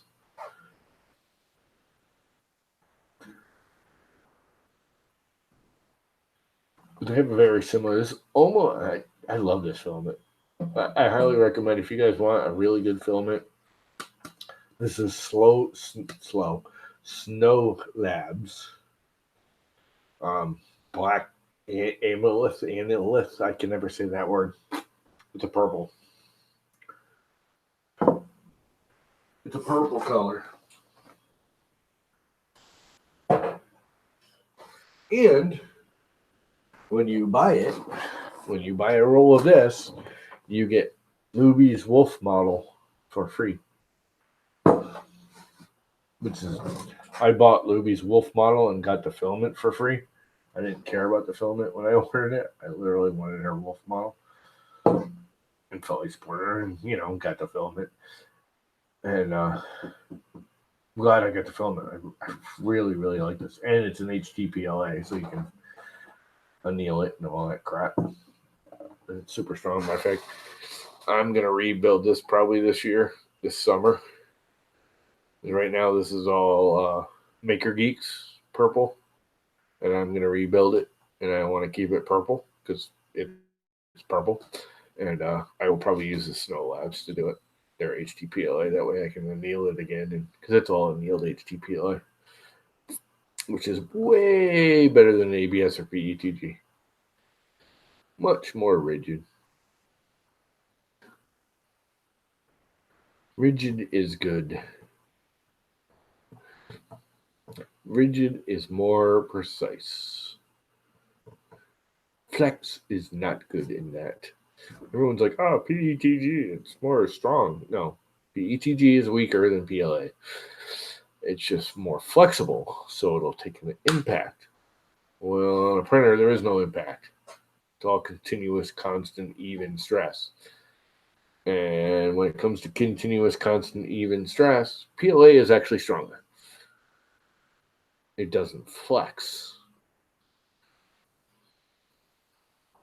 HTPLA is kind of in between. It's not HTPLA is not as strong as PLA, but it's stronger than PETG after you anneal it. It's like in between. And ABS is actually the weakest of them all. Everyone thinks ABS is strong and all this crap. ABS is weak as crap. It's one of the weakest filaments you can print with. It just has impact resistance. It will flex before it breaks. It doesn't necessarily make it stronger. It still breaks at a lesser pressure. Just if you whack it real hard and real fast, PLA will just shatter, where ABS will bend and flex and discolor. But it'll take more force to make the PLA shatter in the first place. That makes sense. Everyone's got that wrong. Everyone thinks ABS is stronger, and it's not. It's a little bit higher heat resistant and a lot more impact resistant. She did a really good model with this. Look at the freaking eyes and everything. Those are all individual pieces. You like print the pupils and you print the eyeball, and they're like set up on the inside. You can't see it now, but they're set up on the inside so they have a flat surface, so you can print them flat on a plate. You don't have to use like a raft or supports or anything. She did a really good job on this thing. This is a Luby model. Luby. She's pretty awesome. Got little pins. I believe that's to line it up on the box. I think I will print the box. I don't know what color I'm going to print it yet. Hey, I'm going to print the box. Meowser.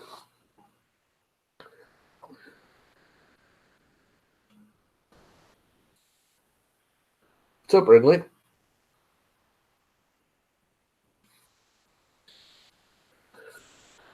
Oh boy.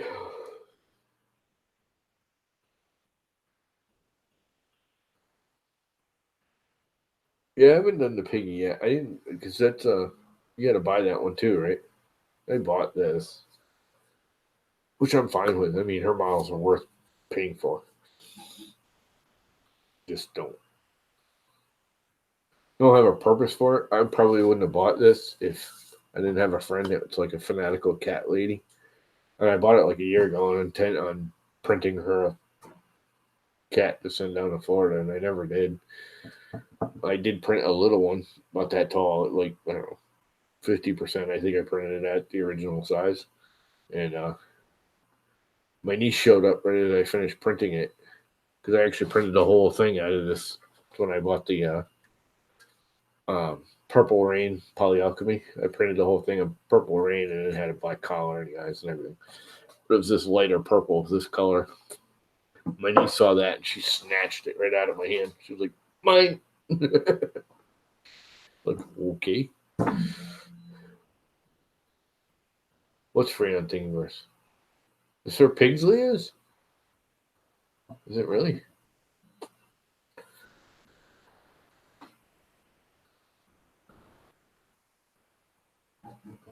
I thought that was one of the first ones she started charging for.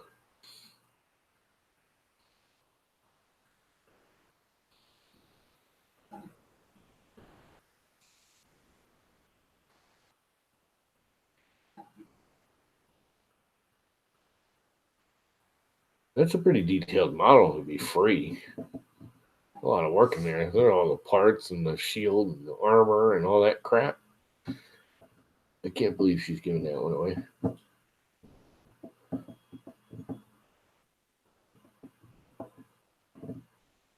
Oh. Oh. I like that one she's doing for Cornucopia. Have you guys seen that? She was posting on thingy on Twitter. She tweeted about it. At Murph, Cornucopia makes the Cornucopia PTFE tubes.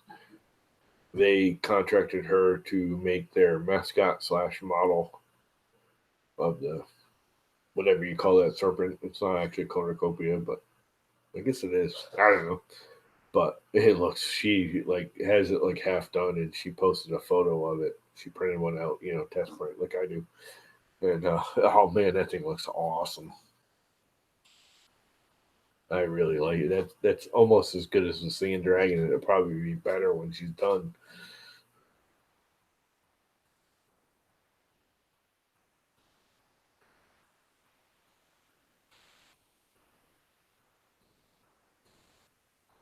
It's cute. Wait. Wait.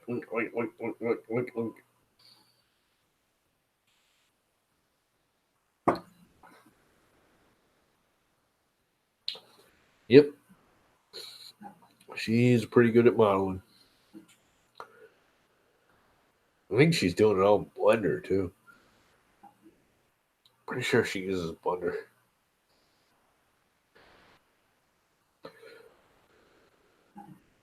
I gotta find a way to get a hold of a full copy of ZBrush. I can't afford it.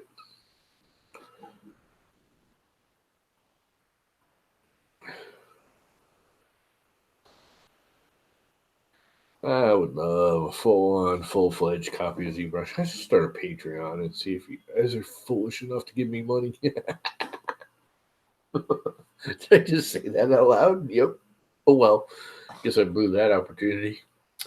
No, I was thinking about doing a Patreon, or I really don't want to do the Patreon though. It's kind of, I don't know. I haven't been able to do enough stuff to make it worth anyone giving me any money to see my stuff because I haven't been doing any stuff.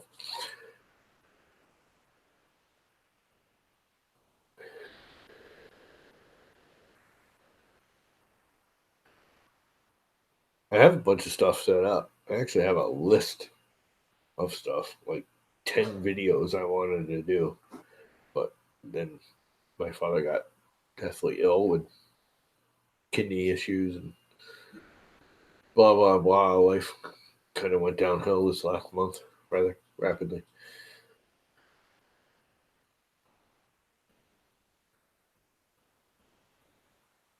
The Indy Mini Marathon on Saturday. What do you mean by Indy Mini Marathon?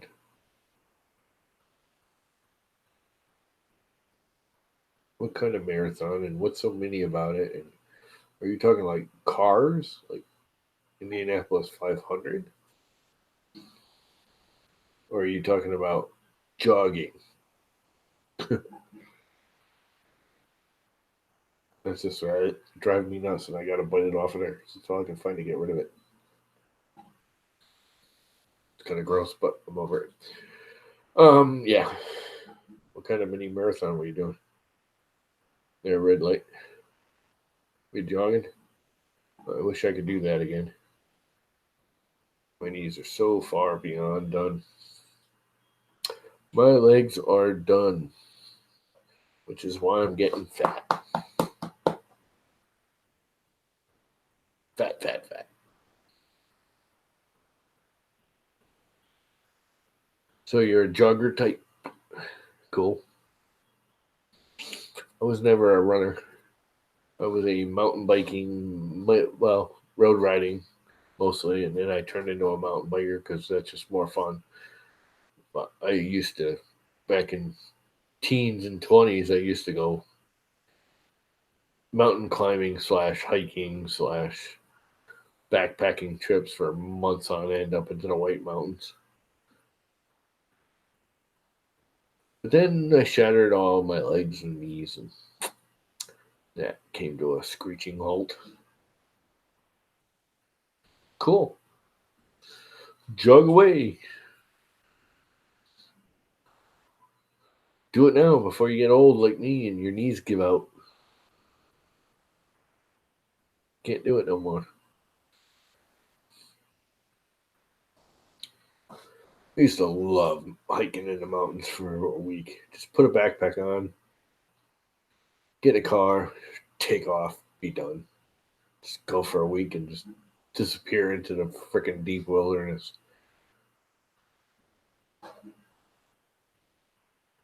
Yeah, I kind of burned out on road riding because I don't like people in cars. I've had too many friends run over, and well, I got into mountain biking because, and I don't mountain bike like you see these Red Bull tournaments where they mountain bike down these massive mountains. I do mountain biking like dirt road riding. I mean, it's more of a trail and you goof off, but I'm not into the jumps and the crazy crap. I do mountain biking to travel through the woods on a trail.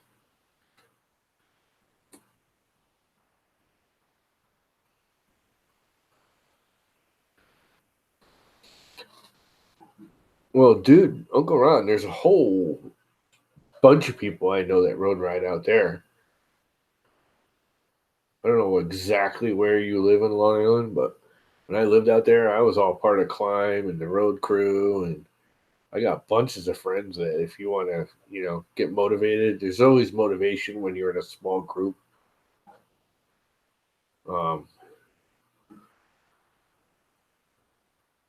I got a bunch of friends out there that road ride and mountain bike, and mountain biking, especially out on Long Island. Mountain biking on Rhode Island or Long Island is not mountain biking like anywhere else. It's like road riding in the woods. But I was all part of Climb for a couple 3 years when I was living out there. Concerned Long Island mountain bikers. That's how I met. I don't know if you guys, John Brian Silverano. He's a little, I want to say Korean, but he's not Korean. Philippine. I think he's from the Philippines. Anyways, he's Asian-ish. He's a cool dude. But that's how I met him, was through Climb. But he's got 3D printers now and does woodworking, and he's awesome. He's a good dude. I got a bunch of friends out there. That's how I met most of them, was through either Climb or road riding. I still talk to him. I haven't lived out there in 15 years. I still talk to him pretty regularly. Yeah, those guys.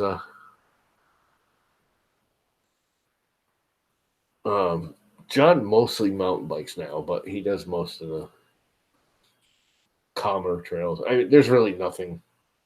Out on Long Island, it's a sandbar. There's no mountain biking in Long Island. Put this way, I used to average the speed with the GPS and everything. And I average the speed here in Connecticut where there's like actual rocks and roots crap in the trail. I average maybe 6-8 miles an hour through the whole trail average. I'll hit 20 on a straightaway that's clear and kick down to 2 or 3 going across rough terrain. But I average about 6 or 8, or did. Out there, I average 14 to 16 miles an hour. Average. There's times I was pushing well into the upper 20s on a mountain bike. That was 15 years ago when I was much more fit than I am now. I was probably 165, 170 pounds fit. Exercise daily.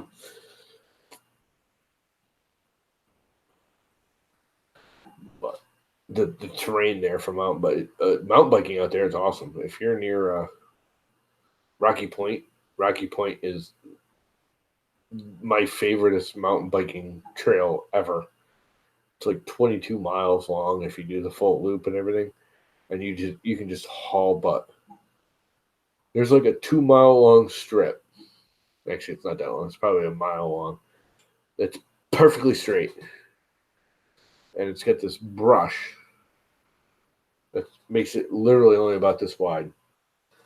If you reach out, if you wiggle your handlebars, you have long handlebars, your hands are brushing the brush. And it's got a very slight dip to it.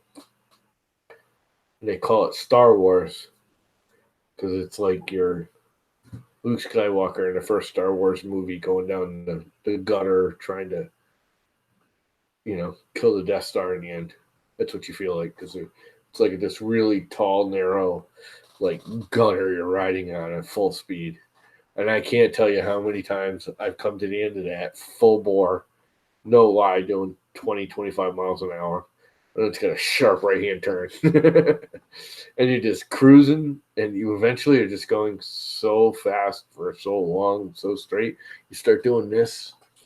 And all of a sudden you look down, and you're coming to the end, and you got to slow down and go around the corner. And how many times it just plowed right into the woods at the end. Full bore. Brakes. Yeah, exactly.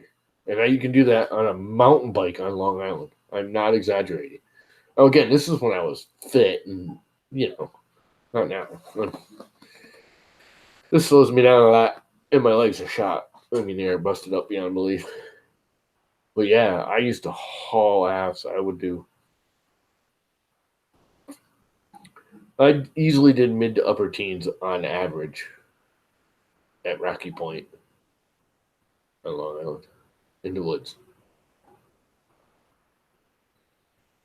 You could just haul. And it's almost more fun to go fast in the woods. That trail is set up, it's got like bank corners and stuff. So you're like whooshing. Like it's almost like being on a bobsled. There's literally areas I used to call the bobsled run because you literally like whoosh back and forth and you're just hauling ass.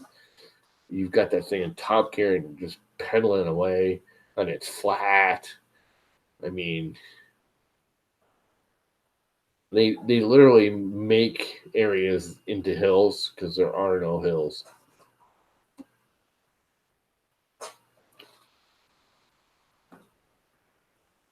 Rocky Point, just so anyone knows, Rocky Point on Long Island is a massive, massive flat original.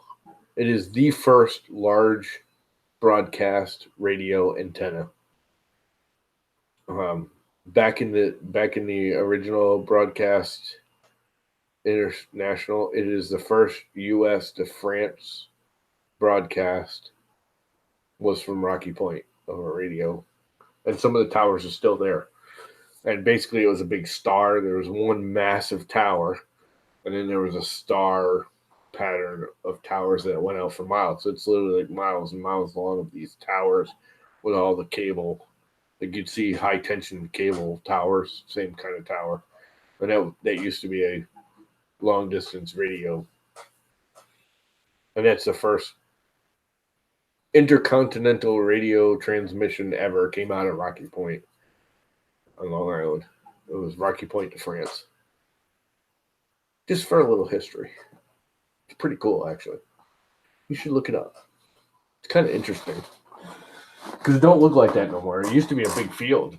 I mean, they got pictures of it. It's a big field with miles and miles of these radio antennas, which they look like high tension power, like if you go down the highway and the big power lines go over you, and you got those weird towers with the arms that go out, all the power lines. Same antenna, same tower. They haven't changed the tower design. There's a bunch of them in the woods out there. They knocked them down because kids were climbing them and getting hurt. So the state came in and knocked them all down. They're laying on the ground right alongside the town, the trail now. It's a cool place. It's really kind of nice. The only place when I was on Long Island, I literally felt like being out in the woods. The only problem with Long Island is it's kind of densely populated. Even when you get on some of the trails, you can always hear like noise and cars. And you get out in the middle of Rocky Point. But the only thing you'll ever hear out there is the helicopters because the National Guard uses it. There's a couple of fields out there that they use for training the helicopter pilots for search and rescue and that kind of crap. Rocky Point, Long Island is a pretty cool place. It was right down the road from Grumman, too. You want to really get into history. Grumman's where they used to build all the F-15s. Matter of fact, there's one sitting on the side of the highway. Have you ever seen that thing? Have you ever gone that far down? I don't know where you exactly are there on Long Island, there, Uncle Ron. Have you ever gone near Grumman where they have they have a Harrier, I think, and an F-15 just outside of Grumman. And they're like on the side of the road, and they're mounted up in the air on these big, like concrete arcs. And it's a full airplane. It's a real live shell. It's just a shell. It's gutted. There's nothing in it. No, pilot or anything. But it's just the full shell. It's a real F-15, and it's somewhat hanging over the highway. Where like the nose and the cockpit are actually over the highway. It's kind of cool. Yes. Yep, that's intelligent.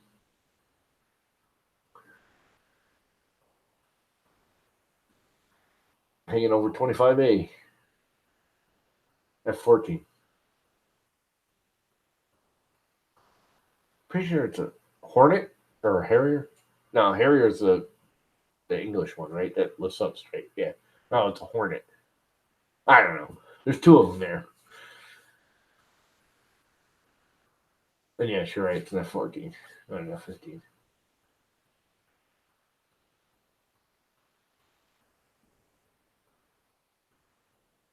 It's pretty cool. I mean, and you can park. It's like a little park for Grumman.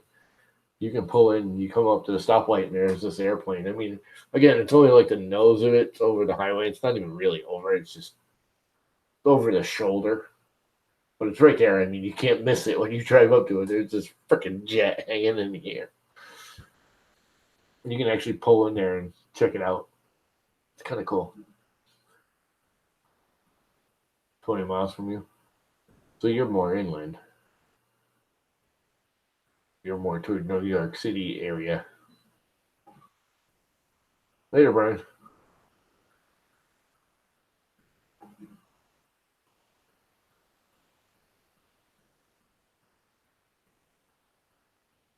Yeah, because I worked I lived in Ridge, hung out a lot in Coventry, and I can't remember the town where I was doing all the work, but the Avalon Golf Course and Pulte main complex. Oh, you're not that far then. Port Jeff's not that far. I worked right outside of Port Jeff. I built the Avalon Golf Course right there in Coram. That's where it was, Coram. Next time over from Port Jeff. I used to take the Port Jeff ferry once in a while when I didn't feel like taking the Orient Point. It was actually faster for me to go down Connecticut, go down the coastline on Connecticut, and then take the Port Jeff, and then kind of come back up to work. But it's boring as hell. Where it takes like 15 minutes more, but if I go across at Orient Point, which is right here, my house right here is literally, if you go straight south from Orient Point, you'll fly over my house. But I'd rather take Shore Road on Long Island because it's just more scenic. You go by all the vineyards, and it's not such a freaking boring hour-long drive like it is to go to Bridgeport from here.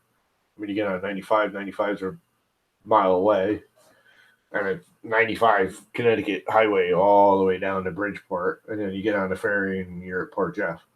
And it's the most boringest drive ever. It's obnoxious, and it's crowded, and I'm sure you know all about the LIE and how bad the traffic is there. Well, 95 in Connecticut is worse. I'd rather take the LIE any day of the week. To a point. Once you get so close to New York, they all suck. In that area, that half line. That's the other thing about Long Island that's kind of cool. You got the true New York border, but then you've got the artificial New York border where you go from like Coram is almost the border. The William Floyd Parkway is really the border. You've got the city residentially, very populated area. And then you hit the William Floyd Parkway, and like east of that is all like farms, and I mean you still have areas. You have the Fork. What the hell's the name of the town? God, my brain is shot. Anyways, there's literally like a line at the William Floyd Parkway where you go from the city life to the country life. It's bizarre. It's like one side of the road is city and one side of the road is country. Heavily populated farmland. Literally, the William Floyd Parkway divides the two, or used to. I know they're building a lot of condos out there when I left.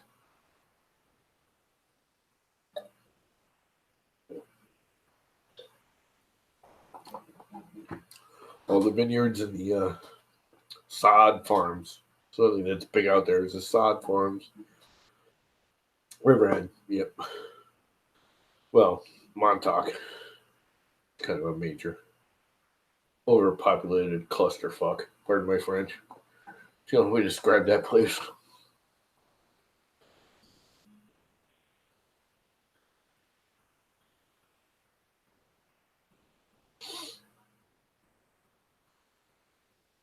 The South Fork. I very seldom went to the South Fork at all. I went to the North Fork all the time, but South Fork is just, it's uppity up snobby, and it's just too clustered. There was a bar just as you get in there, and I can't remember the actual town it was in, but it was bizarre. You get off the freaking highway. It's not really a highway, but you literally get off, and you park on this curb in the road. And it looks like you're on this back road, and it's like just a pull off with a bunch of cars.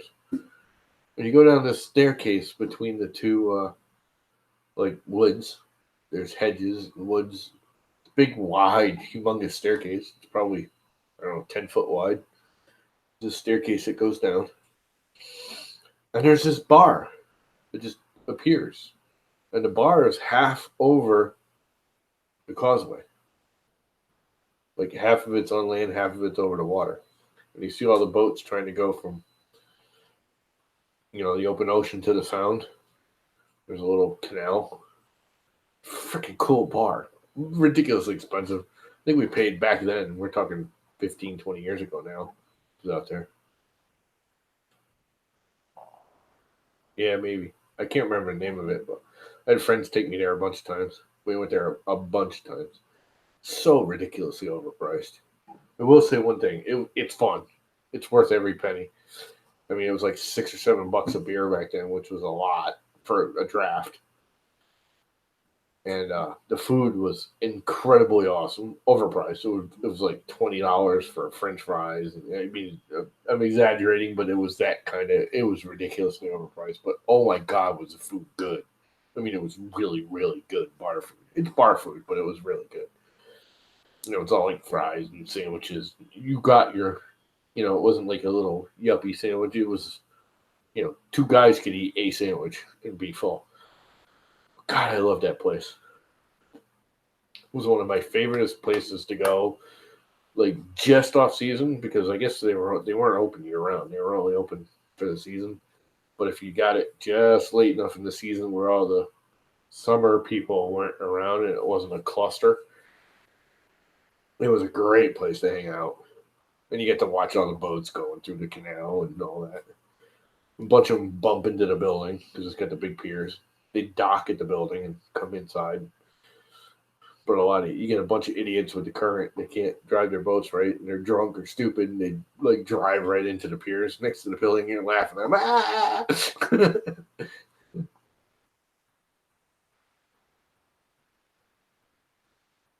Yeah, I don't remember the exact. Again, this is God, it was 15 years ago, if not 20 years ago. I lived out there.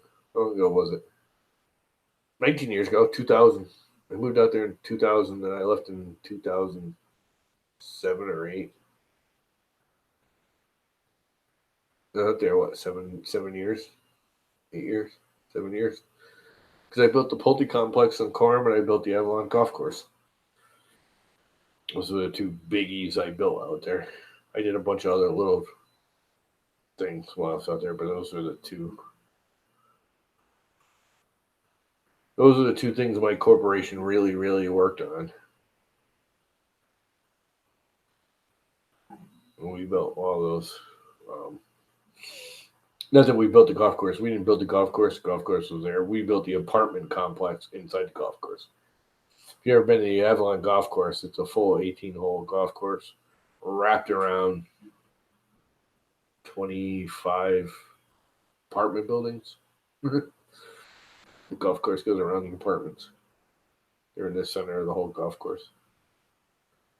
Pretty sure it's an 18-hole. Might not be a 9-hole. I don't know. I'm not a golfer.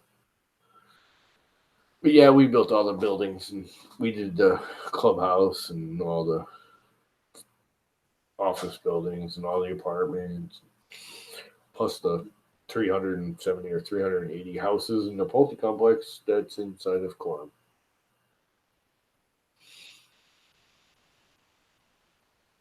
We did the 13 or 14 too that they did before I got there that were right next door. The hell's that town that Greenpeace burned them all down? You remember that when you were living out there when Greenpeace burnt down all the Pulte homes?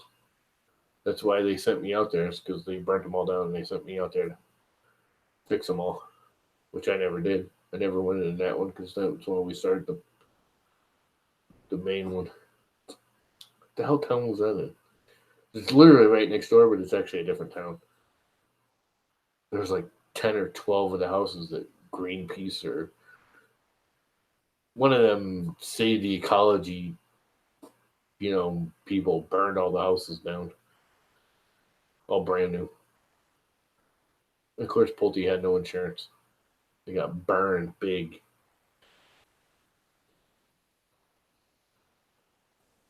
I'm trying to think it wasn't Greenpeace. It was one of them,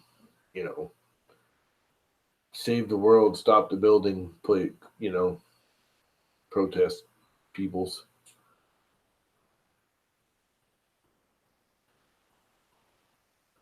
You don't remember that?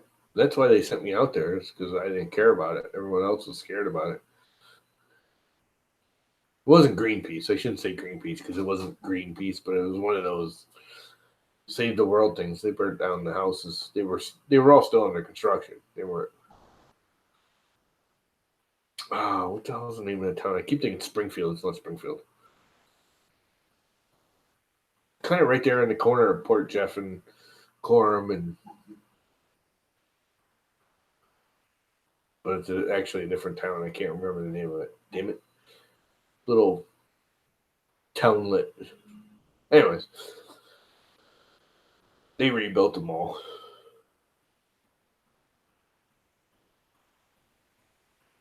Yeah, they wrote their name in the frickin'. This is one of those cul-de-sac things. It was in the pumpkin patch. That's where I actually built all the houses, with the old pumpkin farm. Miller's Place, yes. It was Miller's Place. That's it. Nope, didn't do anything in Mount Sinai. That's the next one over. Miller's Place. Right off the main drag. It was just a cul-de-sac of, I don't know, I think there was 13 houses and they burned them all down. Or so it said. I don't know how true it is. He tried to blame it on that. Put it that way. Pulte tried to blame it on that. Who knows if it's real or not? It could be Pulte just trying to collect insurance money that they didn't insure. Trying to blame it on someone else because they didn't insure it because they were stupid.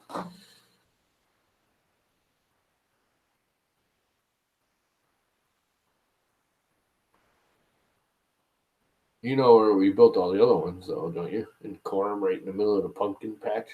That's where I built I don't know, I think there's 275 houses. Because there's 275, because there's 212 regular homes. And then the back half, because of the way they took up the property, they had to do it by code. They had to turn it into old folks' homes. It's a 55 or over complex. Back half.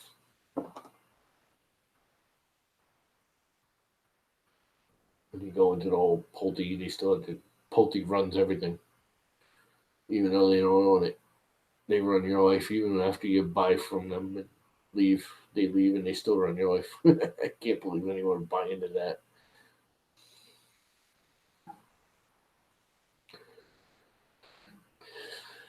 They built them for $180,000 a piece and sold them for $650,000 a home. Some of those houses are huge. They were like, I think the biggest one we built was like 4,000 square feet. But there's some of those, a lot of them, that they are so close together that you literally cannot get a lawnmower between the two buildings. That's how close together they are. And that's just ridiculous. Why would you spend that much money on that big of a house to be that close to your neighbor? If I was going to do that, I'd build a much smaller house. These things were ridiculously oversized. I mean, they're just huge monstrosities. Most of them. It's just like, why? They all have an acre and a half property. That was their big thing, is you got an acre and a half, but it was all in the backyard. They made these wedges, so all the houses were like right next to each other, but everyone had these huge backyards, which is nice. You got a huge backyard, but you know, when your bedroom window is only 10 feet away from your neighbor's bedroom window, no thanks. I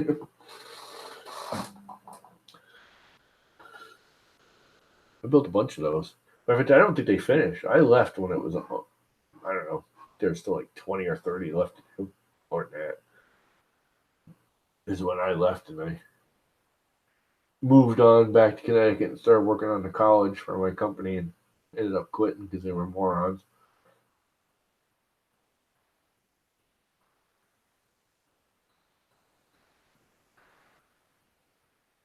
Yeah, you are basically in the same house. But that's just it. I mean, don't get me wrong. They were pretty houses. I'm not going to say they were good houses because they are not. Pulte is the cheapest bastards I've ever worked for. They use every cut corner, penny pinching. They will pitch a penny anywhere they can. They use the insulation. I don't know if you guys realize, but here in New England we have what we call an insulation calculator, where a full house has to have a value of insulation when you build it new. If you build a brand new house, per square foot, you have to have a value of insulation, a set number. It changes depending on counties and zones and whether you're on the shore or off the shore, but it's a calculation for the whole house. Now, it can be adjusted. Like you can have thinner insulation in the walls and thicker in the ceiling, because your ceiling is where you actually lose all your heat. So your best bet is to have a medium insulation in the walls and a medium high insulation in the ceiling. Well, they went the cheapest route and put really, really thin walls. They were building these monstrosities with 2x4 walls, not 2x6 like we do in modern times. Well, this house is 2x4. It was built in the 70s when they didn't have this insulation calculator. So we build 2x6, just so everyone knows, 2x6 houses. You build a house out of 2x6, not for structure. The 2x4 is plenty strong enough. This is all 2x4. You build 2x6 to get that insulation value. You want that R19 in the walls. Well, they use the insulation calculator and played numbers with it, where they could do 2x4 and 2x2. We did some exterior walls that were 2x2 and 2x3s, or not 2x2, but 2x3s. And they were using like R5 in the wall, but they put like R60 in the ceiling, and the calculator would come out. It would be okay. I mean, I get the calculator, and it makes sense. You want more.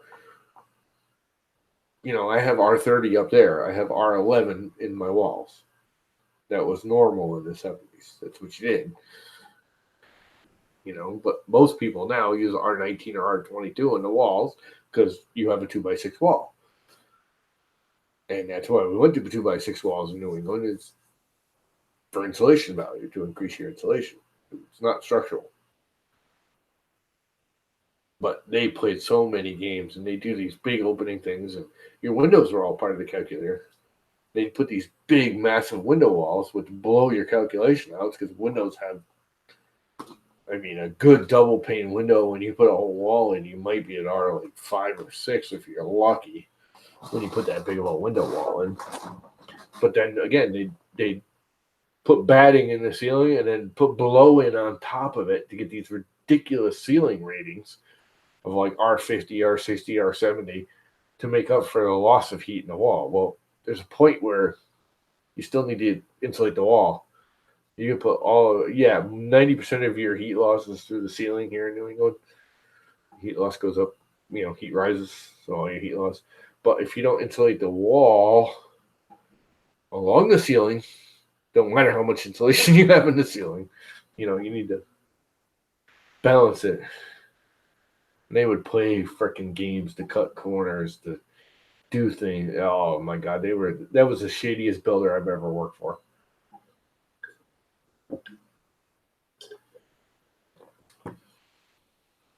Avalon, on the other hand, was just the opposite. Avalon was the easiest people I ever worked for. They were almost easy to the point of being bad on the other end, because they just, whatever, does it work? Does it meet code? Sure, build it. Whatever you got to do. I had the guys going around, and they were putting the trim in, and I was having to tear it out because I didn't like the joints in the baseboard. They weren't tight enough. And the foreman there was like, "What are you doing? Why are you doing that?" I said, "I don't like the joint. It's not good enough. We do quality work. We want nice joints. I'm going to have to tear it out and fix it." He goes, "Why?" I'm like, "Because I don't like the joint." He goes, "If I can stick my thumb in it, it's not good. If I can stick my pinky in it, it's okay. We can caulk that." I'm like, "Are you freaking kidding me?" A baseboard corner. Stick your pinky in it. He's going to cork it. It's gonna get caulked. I was like, "Seriously?" He's like, "Yeah, that's what we do. We just caulk it. We got guys that are really good with caulk and putty." And I'm like, "Oh, freaking way. Nah, not me. My guys are gonna make it nicer. It's gonna be tight and a proper joint."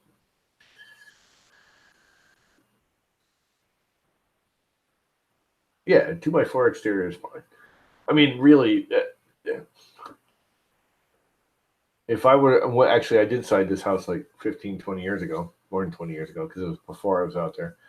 And I put foam on the outside when I did the vinyl siding, because I got tired. I used to have wood on this house. This house was all wood.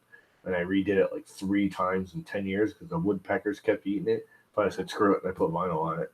I got tired of the woodpeckers eating the crap out of my house. But when I did it with vinyl, I put 1/2-inch foam on the outside. If I would build a 2x4 house again. There's nothing structurally wrong with it. This house is all 2x4. Been through multiple hurricanes. Structurally, 2x4 is fine. What you're lacking is the maximum you can get now is R15 in your walls. And it's just really not enough insulation. You lose a lot of heat in R15. You want at least, R19, R20. And with the new high density insulation, you can get into R23, R25 wall insulation, which is good. What's ridiculous? 2x4 walls are all right. I mean, there's nothing wrong with them, structural. They're not going anywhere. You live down on Long Island, I'm sure you've been hit by a few hurricanes. If a house can survive a hurricane, it ain't going nowhere. We only build it thicker walls for insulation purposes. It's the only reason we went to a larger 2x6 stud frame structure. Everyone thinks it's to make the house stronger. It's not.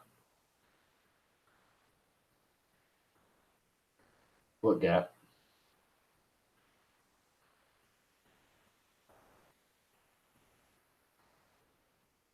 What's gapping? Oh, the gap in the trim? Yeah, that is ridiculous. I would never. I couldn't allow that.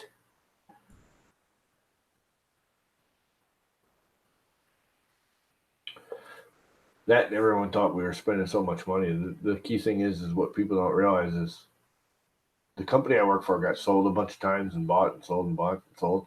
When I first started working for them, they'd been around, 10 or 15 years.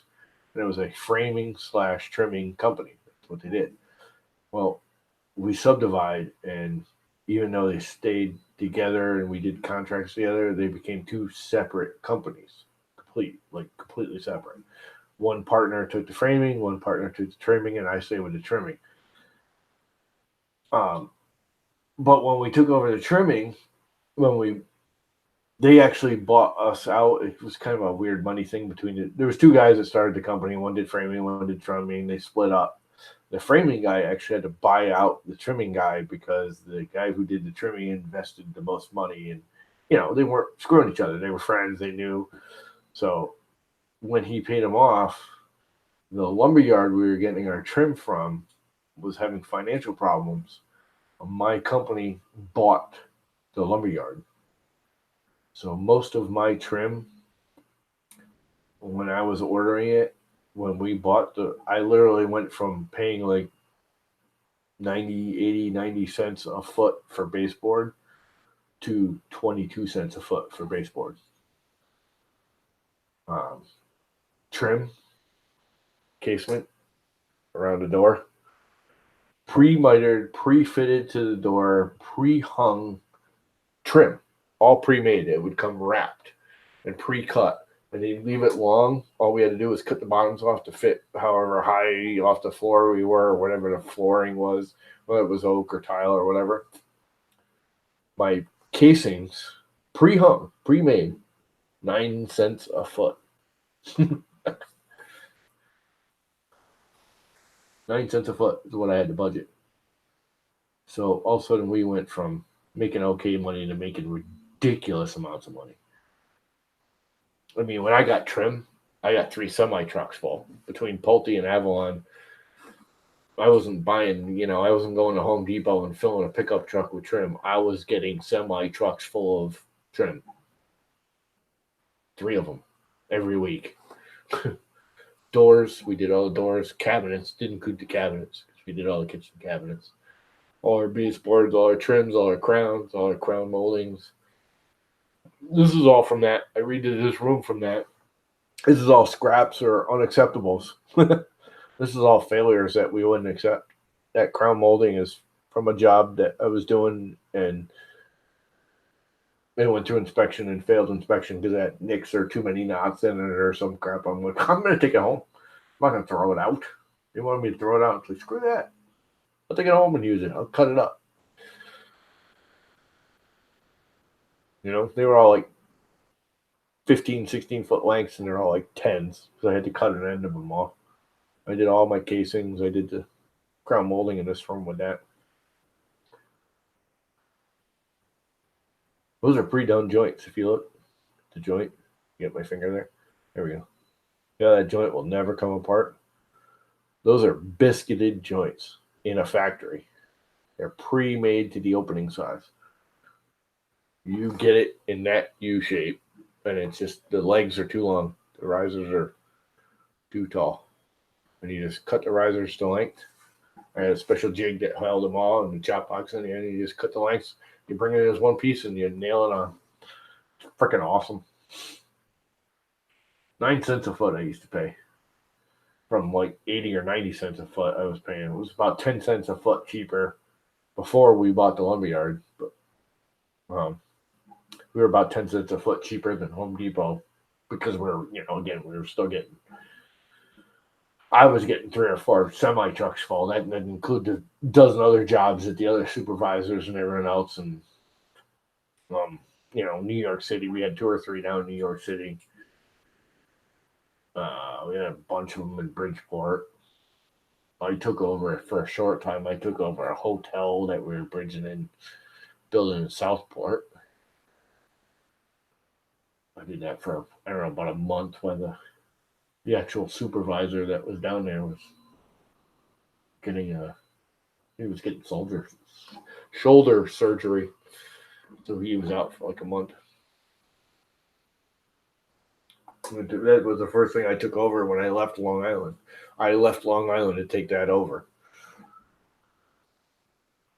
because he couldn't be there.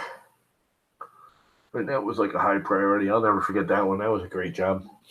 They built this massive, massive hotel, and they call it the City Hotel because it's a full circle square, and it's like its own town. Inside it had stores. You could go in there and live in this hotel/apartment complex and never leave. There were stores inside. It was huge. It had like, I don't know, I think it was 2,000 rooms or something. I mean, it was ridiculously huge. Plus all the penthouses. There was like 12 penthouses up on the top 2 floors that were like a third the building, all scattered. They were weird, but it's huge. And inside was like a general store and a grocery store and a whole building inside was just like stores. You never had to leave this complex. You could live your whole life and never leave that square. It's bizarre. But they built the whole thing on an old marsh, a dried up marsh. And they made it look too big and too heavy, and a whole corner sunk a foot. Just sunk. One day you went in there and everything was fine and went home for the weekend. We came back Monday morning, the whole corner of the building go bloop. Like a foot. Just dropped. That wasn't too happy by them. There was no fixing that. There ain't no jacking that building up and moving it around. 7 stories tall? Nope. You ain't moving that.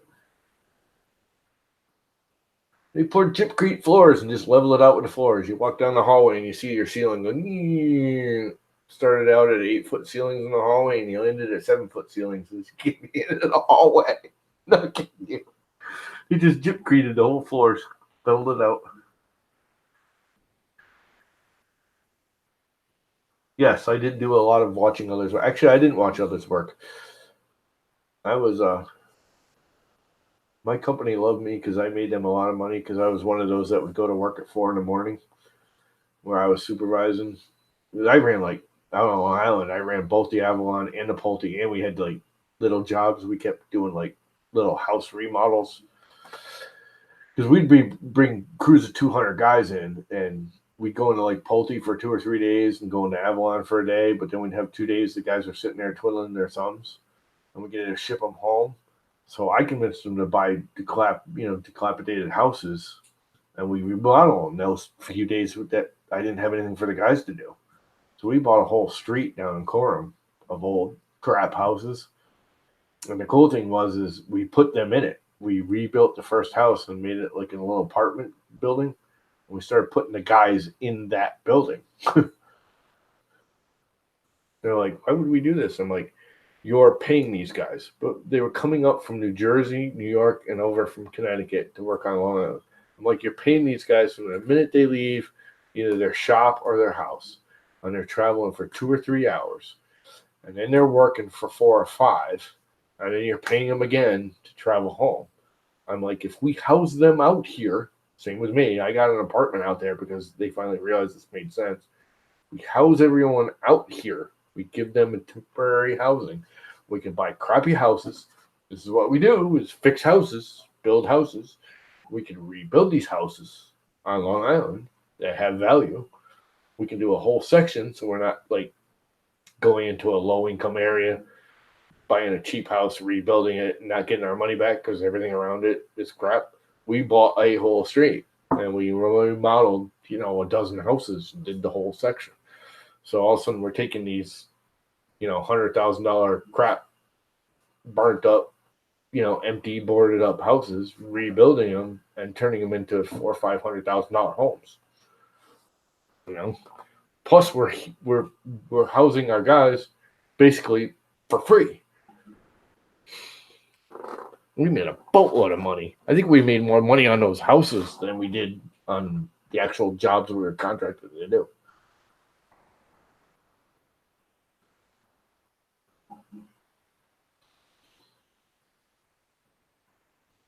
Yeah. Cable the hotel. It's just insane. I love these engineers. Same with Pulte. The engineers came in. I mean, if you know where it is, you know where the pumpkin farm is. If you've lived out there and you've been in that area, you know where I'm talking about, where the Pulte complex is in the middle of the old pumpkin farm, where I think it's 270 or 280 houses or whatever the number ended up being. The engineers came in and did a perk test and said, okay, all these foundations, because those are full basement houses on Long Island, which is like putting a full basement house in Florida because the water table is right there. I mean, the basement floors are only like 4 feet above water level. But they put these full basements in, 9-foot ceilings, not even 8 or 7-foot ceilings, 9-foot ceiling with the 1-foot slabs. So they weren't 4-inch slabs, they were full 1-4. But it's a sand pit. All Long Island is. Long Island's just a big sandbar. So they did the perk test, and they said, okay, we don't need any gutter, foundation gutters or footing drains or any of that crap. And I get in there, they built, when I first started there, they'd already built like 20 or 30 of them in that group. I said, you need footing drains. Like, no, we don't. It's all sand. It's going to drain. I said, yes, it will all drain if you put one house here and one house there. When you take this big old sandbar and you turn it into one big old concrete and pavement freaking bar, it's not going to drain anymore. By the time we hit like 75 or 80 houses, every time it rained, we had 2 or 3 houses that were flooding. By the time we got to like 130, 140 houses, like half the basements were flooding. They had to go around, dig them all up, put gutter drain, footing drains in gutters. They had to do one of those drainage ditches, ponds, rain ponds, gutter ponds, whatever they call them, where they build a complex like that. You always see there'll be like a man-made pond, and that's what that is. It takes all the rainwater, because there's not, you put that many foundations in and you put that much pavement down and all those driveways and the roads, you no longer have the drainage. There's no more surface for the water to drain through.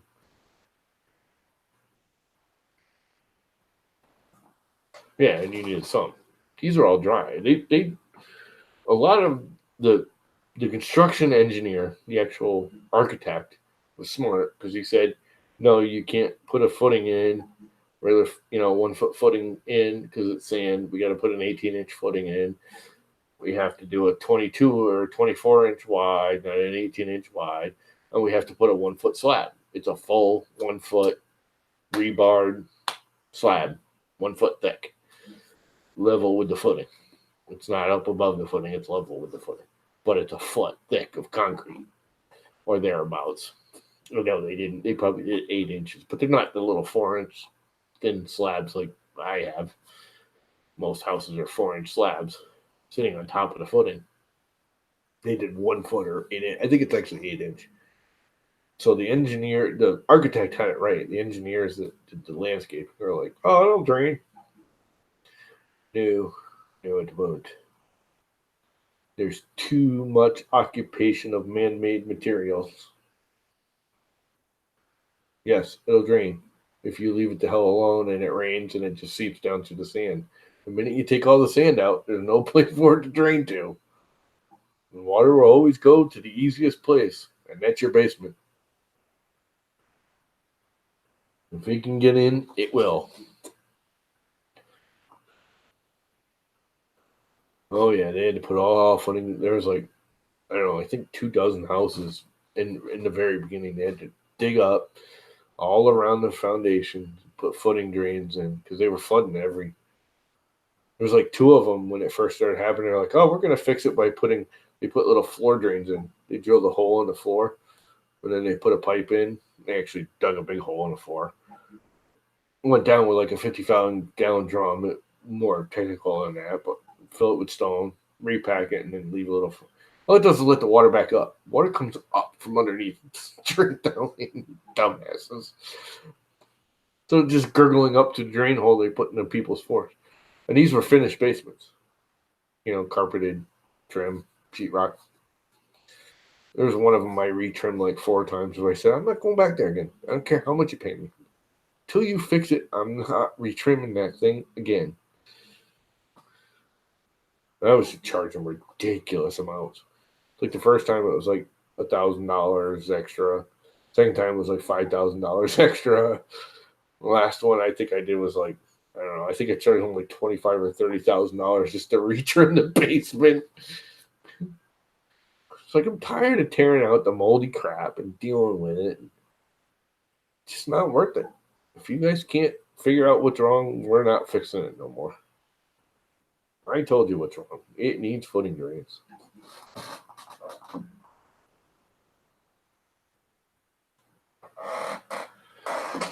They didn't believe me. Not like I haven't been doing this for, 30, 40 years. Anyone listen to me babble on about construction anymore? Who's even here? Uncle Ron's still here. There's 4 whole people still listening to me babble. It's 20 after 9. How long have I been yakking? 2 hours. Well, that's what I wrote it down as. This is all mold down there. Plus, out on Long Island, people don't realize when you, like, Uncle Ron probably doesn't have to worry about it. Well, he should, but anything with mold and stuff out there, where we're a construction corporation, we had to do hazardous waste and in freaking abatements and all that kind of crap for mold, especially where it was a brand new house. So not only do we have to tear it out and deal with the mold and deal with the wet and deal with the crap, but you have to abate the whole basement, re-dry it, make sure there's no mold, and do air freaking tests and all that bull crap. To have it all fixed, to have it rain like hell 2 months later, and the whole freaking thing fill up with water again and start all over.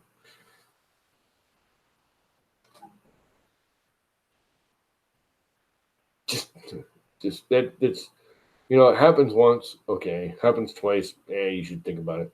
3, 4 times, you're just an idiot if you don't, fix it. You just keep putting it back the same way it was. Oh, just put it back the way it was.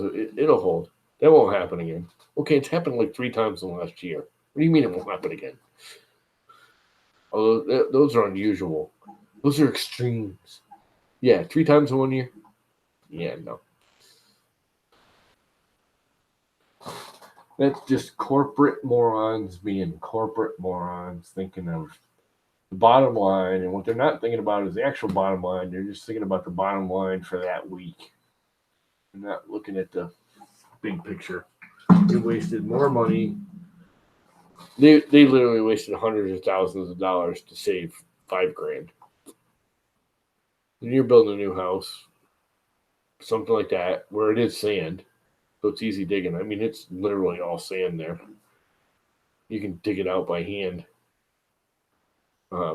You can put footing drains in 4 or 5 grand tops.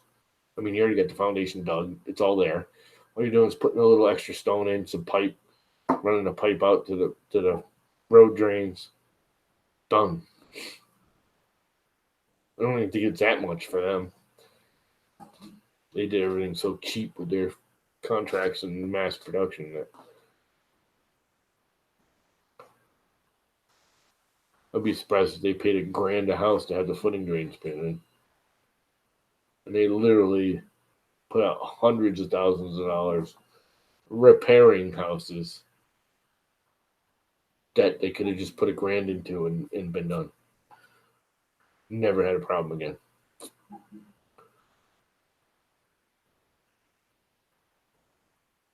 When you put a footing drain in and you put it in proper, you will never, ever, ever get a wet basement ever again.